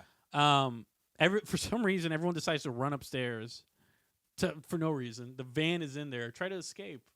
You know? Yeah. What do they do? They go upstairs. They run upstairs. I don't remember this part for some reason. For some reason, I remember they go from here to the van. No. Oh, maybe it was they're cut. They're trying to get in the van. Maybe this was cut. They run upstairs, and then we get close-up shots of Carlton transforming. Basically, the tit legs pop out of his kneecaps and stuff. Yes. It looks great. This is awesome. Amazing. His entire body has like legs coming out of it. Yeah. And then his head slowly rips open. That's when I was like, oh, it's the steroids. It made this tick extra big because he's been eating all them steroids. And there's the pincer head of the tick behind the head. It's great. I love it. Yeah. Sucks for Carlton, this death scene, but yeah, it comes out. And the giant tick comes out, goes after Jarvis. But it's sort of a poetic ending because this tick that he gave birth to now goes and kills the main bad kills guy. Jarvis, eats his head. Yeah. And this is awesome. So upstairs, I don't know if you saw all this, but Kelly uses her fishing abilities to snag a tire swing. Maybe I wasn't paying attention. Oh. I'm like, okay, they worked in something for Kelly. Kelly uses the fishing reel or whatever to snag the tire swing outside. Asian fisherman. Yeah. It's a different stereotype that you weren't expecting. Yeah. She should have used a harpoon. It's like, I don't know how to use a fishing reel. I don't know how to harpoon with manatees. They're great fishermen. She brings the tire swing up, and Seth uses it to swing down, and the rope breaks, and he falls. And he ends up fighting an onslaught of ticks with like a broom that he sets on fire. Okay. And this is when he gets tons more like shots of like the ticks blowing up. I remember this. He opens the van. We see Jerry covered in ticks, and he blows those up, and the blood sprays up against the windows in the van.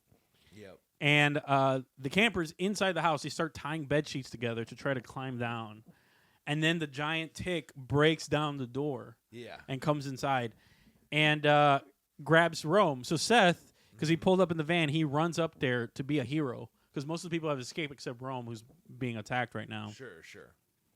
When he gets, it's pulling at Rome's legs. Yeah, Melissa tosses him the broom. Isn't there some weird scene I feel like we didn't mention before this, where Rome goes, "Aren't you worried about your PTSD or whatever, or your fear?" Right before, and he's like, "I guess I'll just sacrifice myself." Yeah, or whatever. He's like, "I guess I got to get out of here. I got to get out of yeah." So I think this was them quickly wrapping up. Exactly. His PTSD. Everything was the arcs are all resolved quickly for sure. And I was like, this was one of the more annoying things about this character is like he has this PTSD, and he's like, I'm over it. Okay. It actually never matters. No. No, it was actually psychosomatic, so it was all in my head. Anyway, I'm good.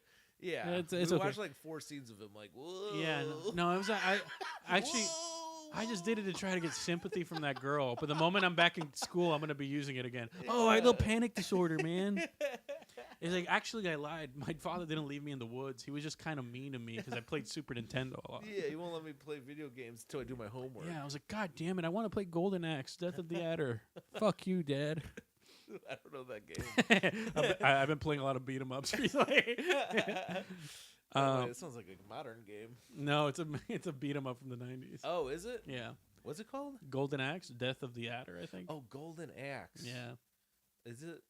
It was one of the versions. Is it a bear? No. You turn into a bear? Oh no, I'm thinking of Is it a game where you turn into a bear? Yeah. Cocaine Bear, the arcade game. Oh man, I gotta look this up after the It's like episode. a medieval thing. You have an axe and shit. Okay. Yeah. Classic like stuff. Ghosts and Ghouls? Yeah, yeah, but it's like you're a beat 'em up. You run up and down. It's like Streets of Rage. Okay. Yeah. It's a good game. I mean, I've been playing Streets of Rage 4 like crazy. Yeah. Cool. Yeah. Yeah, I know. It's my life right now. I always like the look of wearing a vest with no shirt underneath it. Yeah. Especially if you look Big fan. great. Yeah. And it's like a very poppy, like a yellow vest, blue pants, red shoe, like the most like clashing colors ever. If you're fat and you do that, you just look gay. Yeah. You put on a Harley Davidson hat. Yeah. I am not gay. I am a cool biker guy. Yeah. No. Nope. You're gay. No. Get in shape. Yeah. Otherwise, you're gay. You're gay, dude. Melissa tosses him the broom that's on fire, and he uses it to fight off the tick. He tells her, like, let me get up there and then throw it. Hey, yeah, let's just do this one thing for me. It's like really cool. You know. Yeah. And he sticks it in the mouth of the giant tick, and then he saves Rome, and they take off. And the tick eats the broom, and it's on fire, so he explodes. It's great. It's like a cool explosion. It's a huge explosion. It's a huge burning tick. And then we get like a string of fire going to like a propane tank, and the entire house explodes. Right. And they all drive off safe, with Seth driving everyone to safety from the van, and everyone's hugging each other. And that's about as much of a like ending coda you're gonna get from these characters. Yeah. Then we cut to a junkyard in the city, in the inner city, and I think we see like the sheriff's car. Is that what it was? I think. No, I thought it was the van pulling up. The van. Like they just start getting back to L.A. No. So after this, there's a junkyard scene. Did you get that? No. Oh, maybe I missed this. Go on with it. There's a junkyard, and there's a bunch of cars in the inner city, and then you see like I think the sheriff's car in the junkyard, and then you cut to seeing it dripping oil. Yes. And then we see a tick's egg sac fall out. Oh, okay, so I saw this, but I misinterpreted it. I thought it was just their van was getting back to the city, and then the egg sac dripped out. No, this is coming from a junkyard it's a different car. Okay. Yeah, and then it lands on the egg sac, and more oil drips on it, and then we get the credits, implying it's going to be in the city. Yeah. Which always works out. Like Jurassic Park, city movie, great. Predator 2 in the city, great. Oh, Predator 2. That movie's really special. Because it takes place in the city. Gary Busey. Yeah, that's great. And that's the movie, man. That was Ticks. Yeah, Ticks. Yeah. Yeah, it is weird. Way more of them survive than I expected. Yeah, which kind of sucks. Like, kill some of them. Just have some death scenes. Don't make it just the black dude. Well, how many deaths are there? There's 1, 2... There's Clint, the black dude, and the Renix. So 4. Yes. Also a dead sheriff who died. And the sheriff. Yeah, we just find his body. 2-scene character. One of the cops was actually played by Clint Howard's dad. Oh, really? Ron Howard? You know the one who's like, hey, did you guys see Clint Howard? He didn't come home last night? That was actually his dad. Oh, really? Is his dad in real life? Oh, I didn't know that. That's Clint and Ron Howard's dad. Damn, Rand Howard. His name is like Rand Howard. Yeah. I looked at his IMDb. He's in a bunch of weird movies. Yeah, because I think he has his own career that is like a cult thing. Yeah, I'm sure at the time. So I imagine when he showed up, people were like, Chinatown as like a unnamed character. Oh. Like video store people probably saw him. Were like, dude, that's Rand Howard. Yeah. Like, and Clint Howard together. Yeah, maybe. I don't know if Clint Howard had family. the cachet in the early '90s. I feel like he was building it up. Yeah, sure. Yeah, but that was a movie. It was great on a rewatch. It's such a bad film. Yeah. I think this is a great movie to watch with people. I think this is a good candidate for a remake. Yes. Because the worst part about it is the acting. If you could fix that and fix some of the pacing, it could be like a really good movie. Yeah, absolutely. We should remake it and bring back Alfonso Ribeiro. If we ever have like how Zach Krieger's doing Resident Evil. Yeah.